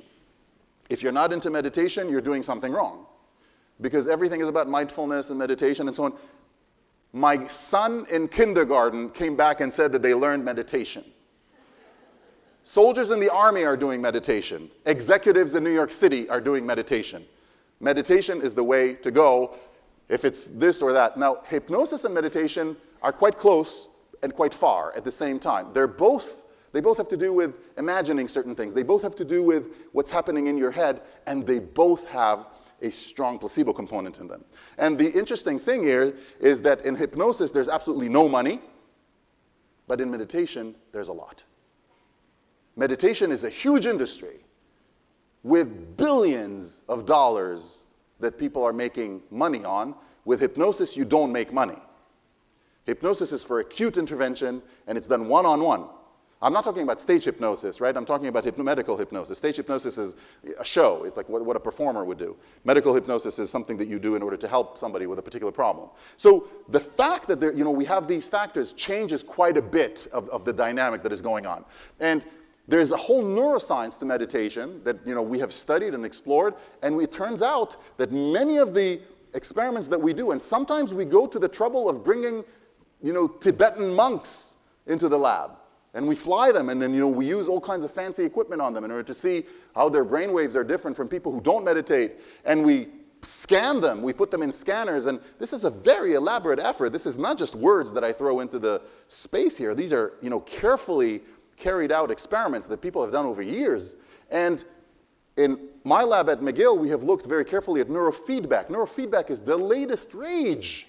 The latest rage. You are able to take, an upside-down toilet, put it on top of your head, and you can sort of tell what's happening inside your brain, and that activity is being projected to a screen, so you're sitting there, and through the upside-down toilet, you can see your brain active, and through that, you can change things that are happening in your brain. And when we first heard about it, we said, wow, we are at the MNI. We should be able to do this better than anybody else. We have some serious brain toys. And my students and I started looking at this, and we said, I wonder how much of it is a placebo effect. How can you check how much of it is a placebo effect? In other words, people think that they're doing all these things. Well, how about if instead of giving your brain image, how about if I give somebody else's brain image? So basically what you're seeing has nothing to do with you. Well, people came out of neurofeedback with somebody else's brain on it, just as happy, reporting that they're improved, tremendously. How about if you put, if you put a video that has nothing to do with anything? It's from a person who was scanned 10 years ago or 5 years ago. Same thing. So, we said, I think that what's happening here is actually that the person is convinced that they're getting better because of all this fancy equipment. It has to do with the fact that they're coming and they're being measured and, all the metals are checked and all these things. And people walk around in white coats, and we call that body warmth. We call that, you guessed it, placebo effect. There's nothing wrong with a placebo effect because people can actually get better on this. People who've been on drugs and cognitive behavioral therapy and interpersonal therapy and have seen psychiatrists, they come and they do neurofeedback and they're healed. Do I understand this? No. But it works. And there's no reason to ban it, but now you're beginning to understand this is a different kind of approach. This is a top-down approach. As a person who is a skeptical scientist, I'm often appalled by certain claims that people make. For example, with homeopathy. It goes completely against the fabric of science, against the fabric of chemistry, of physics, and so on. But it does not go against the fabric of top-down control. When you are under the impression that what you're taking is going to help you, and you're convinced of it, and you have a good self-suggestion and motivation that this is going to help you, it might very well help you. You drink it, you pay for it, you get it from Switzerland. And when it comes, it helps you because of all the things that you went through. The fact that I come to you and I say, well, there's something called Avogadro's number, and I say, well, I don't understand too much about avocados, but I'm telling you that this is helping me. I don't argue with people who are feeling better. However, in capital letters, I think it's criminal to use homeopathy to treat malaria. I think it's criminal because there's nothing there in a top-down approach that I have access to in terms of evidence that would show me that that can help. Just in the same way that I think it's criminal to use placebos in other medical conditions. But it's not criminal and actually may be advisable to use placebos in certain situations. So much so that the German Medical Association, not the Canadian, not the American, the German Medical Association changed their bylaws a few years ago and allowed physicians to prescribe placebos to their patients for certain minor ailments. What are the minor ailments? I have no idea. But it's now written in German. And people can do it. And in Germany, you don't need a consent because it's part of the bylaws of the German Medical Association. I can see a day coming, not too late, probably before long, that this would be prevalent in our society because in my opinion, it's inevitable. These kind of studies and others show how susceptible we are to placebo effects. Not because we're stupid, because we're human. And to demonstrate this, I have done a number of experiments in my lab at the Duff Medical Building at the MNI with my students. And here's what we did, just to give you a flavor of how funny and not so funny this can be. Here's my undergraduate student, one of my undergraduate students from the psychology department, who created this brain scanner from medical debris that we had around the MNI. This does absolutely nothing, everything that you see. And the stuff, the dome over there, is something that, it's a piece of scrap from a hair salon. They threw it away. So they were walking the streets of Montreal collecting all this garbage, including from the MNI, and we built this meaningless machine with all kinds of sensors and dials and Christmas lights and rotating brains, and when people come in, we have white coats and we greet them and we make sure that they don't have any metal, put your wallet away. We do everything that we do at the MNI for real, and then we put them there and we did a few magic tricks with them. We asked them to think of a number, and in a way that only magicians know, we stole that number from them. Okay, so we told them, think of a number, any number, and they thought, let's say, of the number 1, 2, 3. And unbeknownst to them, we used a magical technique, though please don't ask me how, we used a magical technique to figure out what that number was, and then we went to a whole theater of doing a brain scan, and we said, based on the brain scan, we think that your number is 1, 3, no, 2, 4, 3.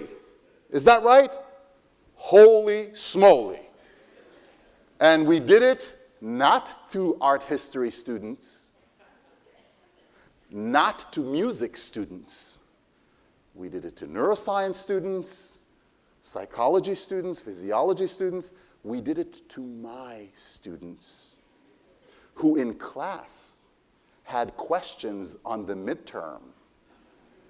Can we, with brain imaging, tell what number you're thinking about? And they all answered, no, absolutely not. These are the people that we invited for this study. They didn't know that they were invited because of this. But we invited them, and they did this study, and during the study, they all said, of course. I saw it happen with my own eye. Of course. Oh, you can do it. We've done it here in Montreal at the Cognitive Neuroscience Society Conference, an annual conference of brain researchers coming from all over. And I invited some of my friends to my lab. And I said, we have here a pilot. We're using technology that is not yet out. Do you want to try? I can't guarantee that it's going to work. Speaking of, Hungarian, like Joe mentioned before, one of my Hungarian colleagues went in. We discovered, Sabrina here, discovered his number. And he came out and he said, I'm a little bit suspicious of this. I said, really? Why? He said, because I thought about the number in Hungarian.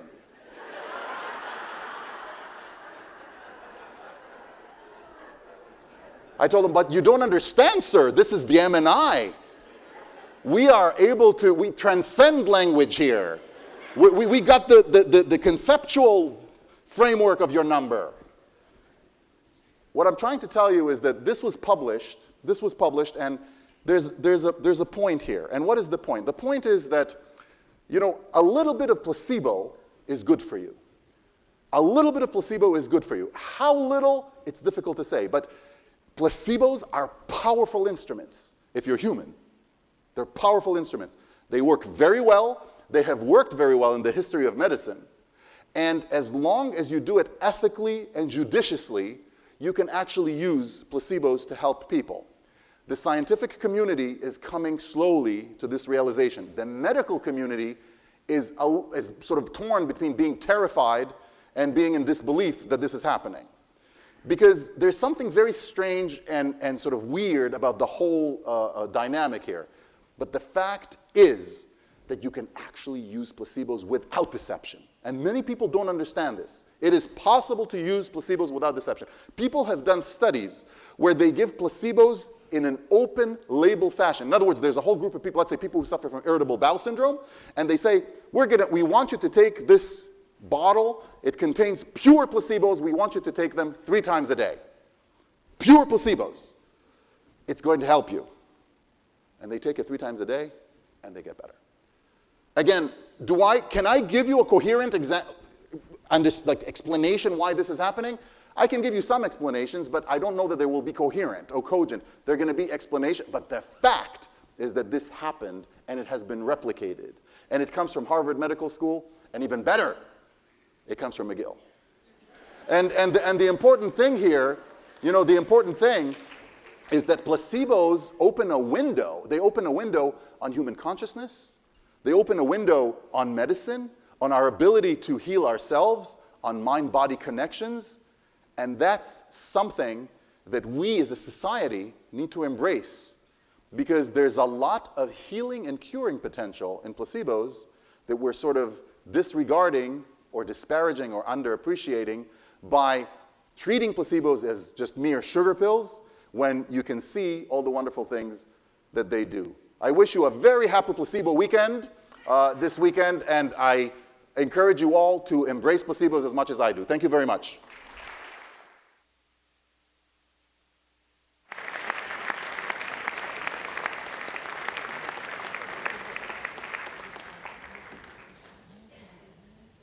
Thanks.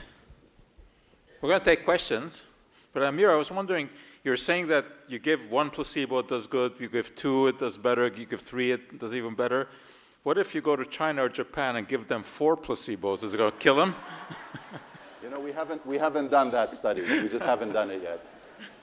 Also, you were quite quick to point out that when you do your sham experiments there, you tell them to put away their wallet, right? Well, there are a lot of quacks out there who are doing this kind of thing for real, and they sure don't tell you to put away your wallet. They tell you to take it out and spend the thousands of dollars on equipment that is as ridiculous as that, but they pretend that it's real. All right, we'd certainly happily take questions from anybody. If you want to walk up to the microphone and make a question, please, not a speech. In the 19th century, the American writer Henry David Thoreau, in the famous book Walden Pond, wrote the following statement: "Most people live lives of quiet desperation because they have found their experience to be one of endless disappointment." Can you comment on how we can change that, either through placebos or through positive thinking? Either one of you. Go for it.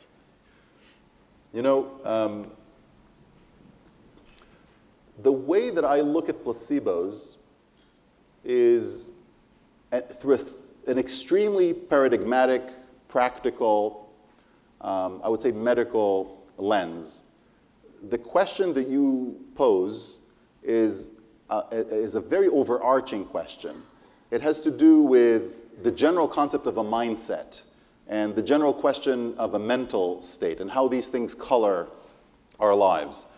There's no question in my mind that mindset is a very powerful thing, and it can really change the outlook and the physiology of individuals in certain situations.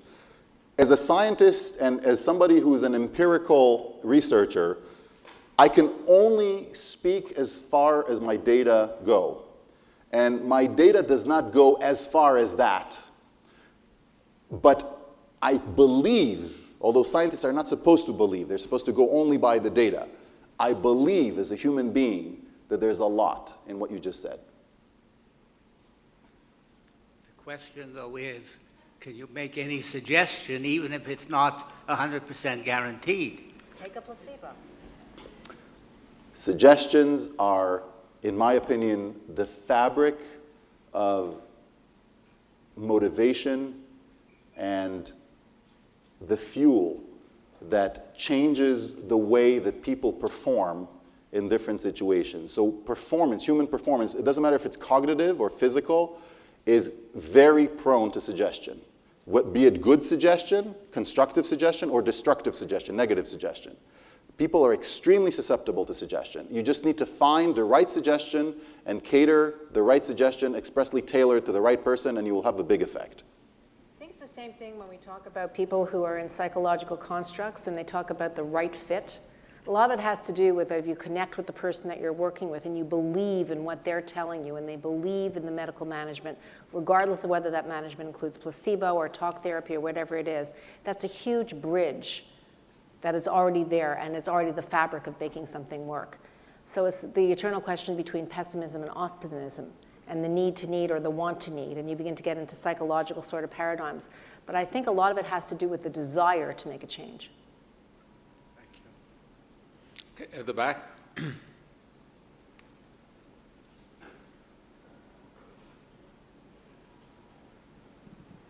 What do you think about the fact of prayer as a placebo? And if different religions are saying that their religion is better than somebody else's religion, is the placebo become better at the same time? I think that, if I would say that prayer is a placebo, I would offend a lot of people. So I'm not going to say that. I think that there's a placebo component in just about everything we do and everything we take. I think that in some cases, if we're lucky, there's something beyond the placebo effect. And that's when it gets sort of really interesting. But to have a placebo effect in what we do and what we ingest, that's easy. That's in just about everything that's going on. So whether prayer is all placebo or partly placebo, that's not irrelevant for me. I think that there is a placebo element in prayer. I think there's a placebo element in shopping. I think there's a placebo element in studying. There's a placebo element in taking medication. I am completely fascinated with trying to tease apart what is the placebo component when we're dealing with veridical effects. I am confident that there is a substantial placebo effect in prayer, but it's difficult for me to quantify it. There's a lot of data around spirituality and people who believe, and that belief system that they have, regardless of what the belief system is. I don't think any of us can say what belief system is better than the others, but so much so that in survivorship programs that are most successful, spirituality is incorporated into it, in the recognition that for some people who have a particular belief, a spiritual belief, or whatever that belief is, that in fact they do better in every level. And whether that's placebo or not placebo, I don't know that we'll ever be able to tease that out. If placebos are as good as you say they are, why aren't they pushing more placebos and pushing less drugs? I know they're not making money on placebos, but why don't they start selling placebos without telling people they're placebos? So these are very tricky questions. First of all, in Montreal, you can buy placebos. In Montreal, you can go to Pharmaprix, and you can buy placebos. It's about $20 for a bottle of 100. You don't need a prescription. You can get them, but it would say placebo on it. It's fair, kosher placebo. And the crazy thing about Montreal placebos is that they work equally well in English and in French. Thank you. Okay. Placebo effects are everywhere except not in time. I don't think there's placebo time. If the clock says 9 o'clock, it is 9 o'clock, right? So we'll take just a few more questions, 5 minutes, and that's it. Yeah. All right, I have a question for each of you. I'll start with Dr. Rouse first. With the knowledge of placebos becoming more common and more public, do you think that the publications and just people knowing about placebos will actually diminish their effect? Or that if you mentioned that if someone is told they are given a placebo, it still works. I would just like your input on that. Yeah. People have thought about this. People have published on this already to some extent. There's no question that as the public is more educated about placebos and as placebos become more sort of, I would say, on the daily agenda, that is likely to interfere with the placebo effect, that's likely to do something to the placebo effect. Whether it's likely to reduce it or increase it or otherwise meddle with it in ways that are unclear, it's very difficult to say because it's very difficult to predict, especially the future, right? But people have theorized about these things, and often when they theorize about them, they're wrong. I'll give you an example, just one quick example. When people did studies with placebos and they did not inform people that they were getting placebos, there comes a point where the study ends and you have to give disclosure. You have to go to the people and say, give disclosure. There was one famous study that included sham surgery of the knee for arthritic knees. And they did sham surgery and real surgery on a group of people. And then, after the surgery, they asked people to say how did they fare. And people said, yeah, I think I got the basically everybody thought that they got the real thing.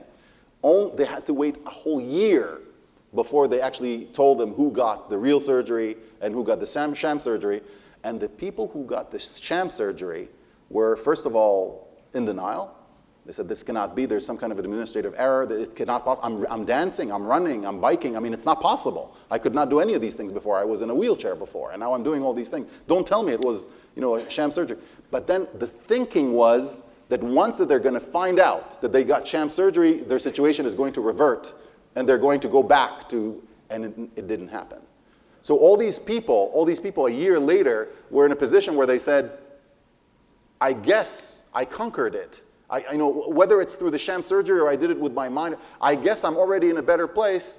I did it. I don't need to experience these things again because I've healed myself or something. So the prevailing thought until then was that the second you tell them, they're going to go back to baseline, and it didn't happen. So again, perhaps the placebo effect is so counterintuitive that even when the public knows about it, it's still going to, I don't know. So I have a problem with that because I think it really depends on who your study population is and what we're doing. So for example, when we look at well-randomized clinical trials like the Women's Health Initiative that looked at women of all ages and the difference between placebo and treating them, the study was prematurely stopped because of outcomes. Well, it turns out that when you classify the data by cohorts in different ages, that you do far better than you do with the placebo. So how you interpret the data, who's in the data, what you're studying undoubtedly is going to impact on outcome as opposed to true belief. Just as, Dr. Raz said that you wouldn't treat malaria with a placebo and you wouldn't treat known diseases where we know that ethically it's an inappropriate thing to do. So I don't think you can just color this with all one happy placebo pill, whether it's red or blue or whether it's 1 time a day or 4 times a day. I think it's very specific, which is why as a clinician, as interesting as the data is, there's lots of times in my office where I know I want someone who wants me to give them a pill. And I know they don't need a pill. But I know if I gave them a placebo pill, they probably would do a bit better. So much is their want to be better when I know they don't need anything that I'm going to write them medication-wise.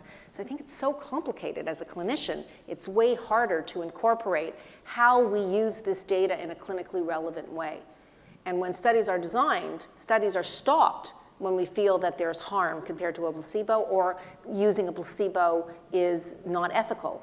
So it really is dependent, I think, on the specific thing that you're looking at. Okay, we're going to take just 2 more questions. I'll hold off my other one. Thank you.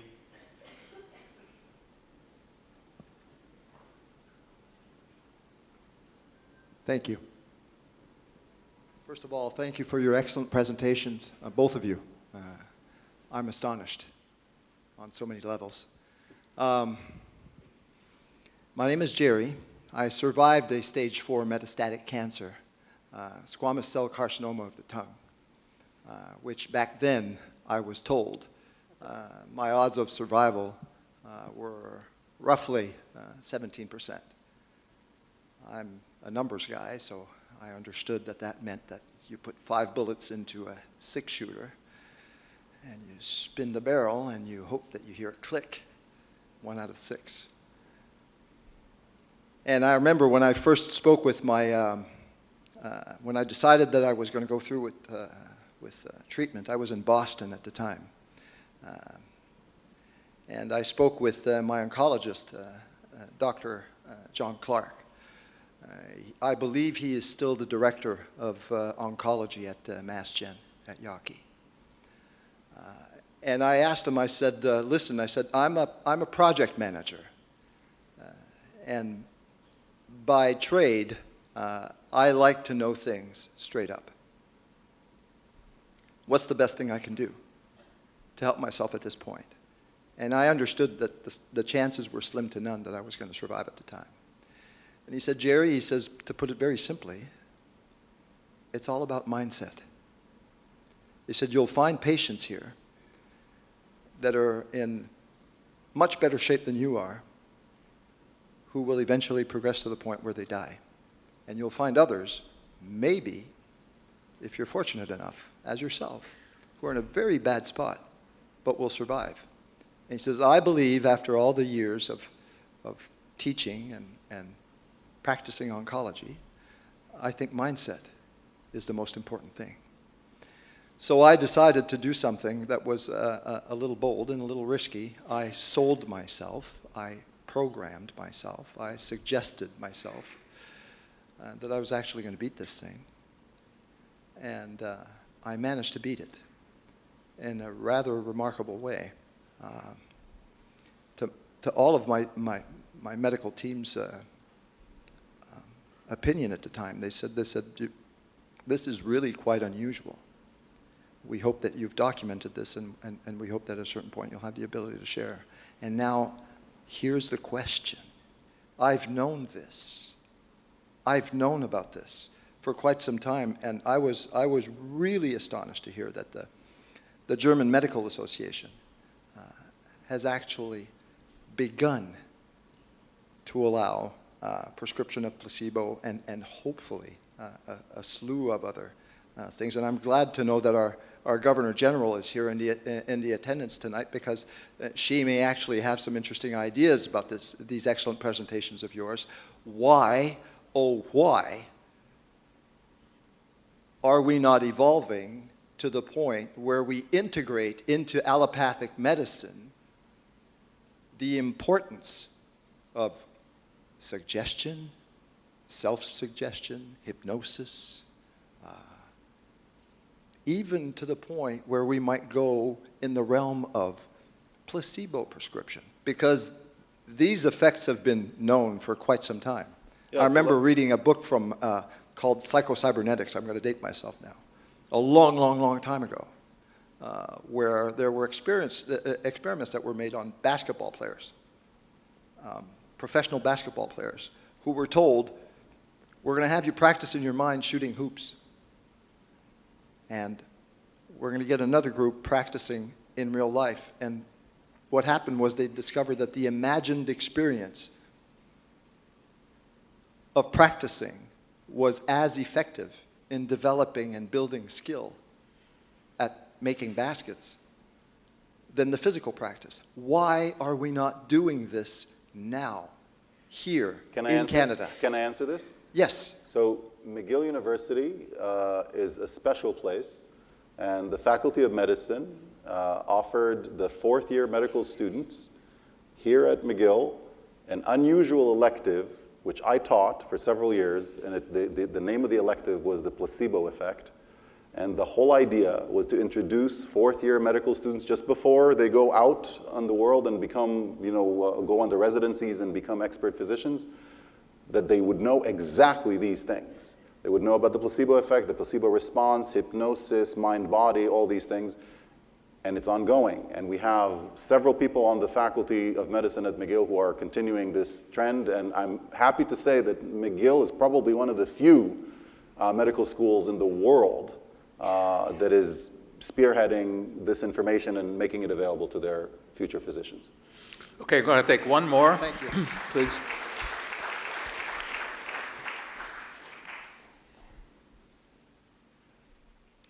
Thank you. The question is for Dr. Raz. You mentioned that in some cases, a placebo effect is considered, using a placebo would be considered criminal, as in the case of malaria. And in the case, for example, of mild depression, then that would be fine. I'm trying to understand in which scenario is using a placebo okay, and in which scenario is it not okay? What determines a scenario where it's okay, it's not criminal? You're asking excellent questions. I mean, this is not deterministic. I mean, this is an exploratory path. When we are talking about a study, when we're doing a study, we always have to weigh into the study ethical considerations. Sometimes they're obvious, sometimes they're not so obvious.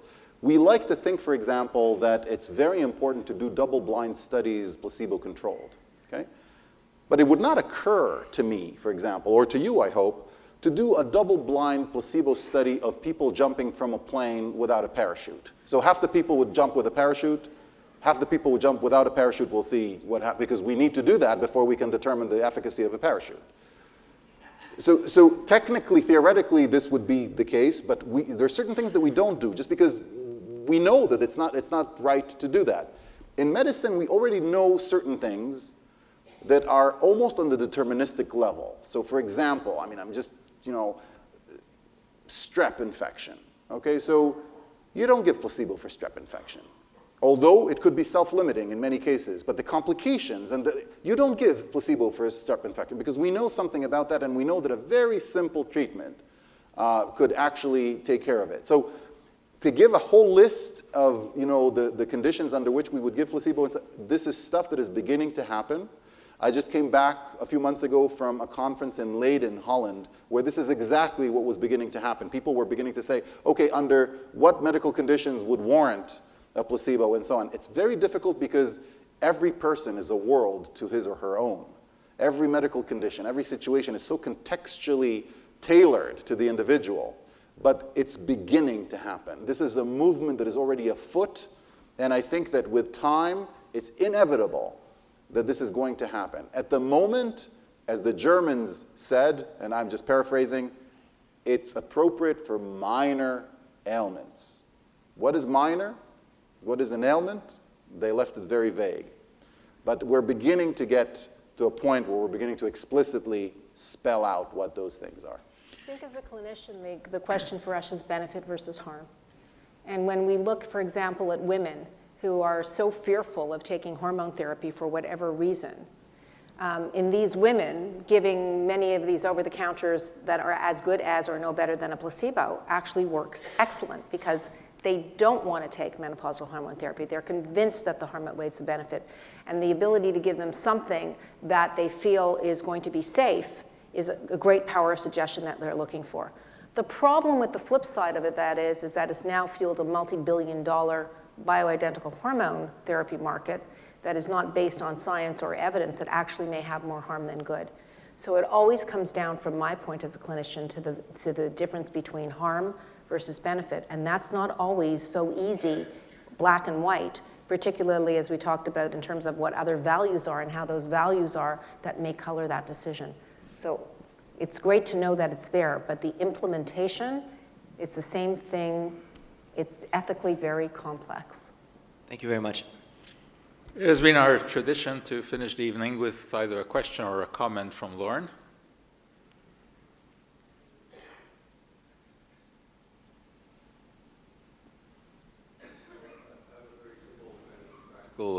Question. Amongst the kind of therapies that are out there that are kind of controversial, we have things like acupuncture and chiropractic stuff. And I'm just kind of wondering, what's your opinion about that? Is that a placebo effect, or is there any real benefit from either of those two therapies that are fairly popular, but I'm questioning whether they're truly effective beyond placebo? I think, again, it's going to matter where it is. So I'm 12 weeks into a herniated disc where my neurosurgeon said to me that the evidence for efficacy of having discectomy versus me seeing a chiropractor and doing physiotherapy is equivalent. So we do have data sets. For example, we also know that in women with menopausal hormone therapy, acupuncture actually has no benefit, either does biofeedback, but cognitive behavioral therapy has great feedback. So from my point of view, it's too broad a question to be able to say yay or nay. I think it's going to be very situation dependent, but there are times when each of those modalities are excellent. I have a weird answer. I published a paper on this, which to my about acupuncture specifically, which to my amazement surprised me tremendously. I looked at all the studies that were done for lower back pain, which is a very common complaint in the Western world because we're very sedentary and we spend a lot of time sitting down, so a lot of people complain about lower back pain. I looked at lower back pain, all the studies that were done with acupuncture and the standard of care, given through ibuprofens, through swimming, all the stuff that is recommended. And it was very clear, based on the evidence, that acupuncture was better. It surprised me tremendously, but I felt that it was my duty as a skeptical person to publish my surprise and the data, and I did. And ever since, I'm bombarded with invitations to go and speak at acupuncture conferences.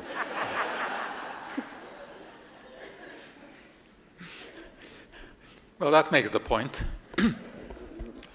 So we've come to the end of, I think, what was not only an informative but also an entertaining evening. We are going to follow it up tomorrow with Dr. Patch Adams, and I think that is going to be a different kind of situation. If you've heard of him or have seen him, you know that he's an interesting and very different kind of person. So we hope to see you here again tomorrow. And I don't want to make a protocol error again. I'm not sure what is the protocol for the Governor General at this point. Do you have to be? There is no protocol. Great. She's still just the astronaut, jet pilot, pianist, singer, athlete, whatever else you do. So thanks very much for your attendance, and hopefully we'll see you tomorrow.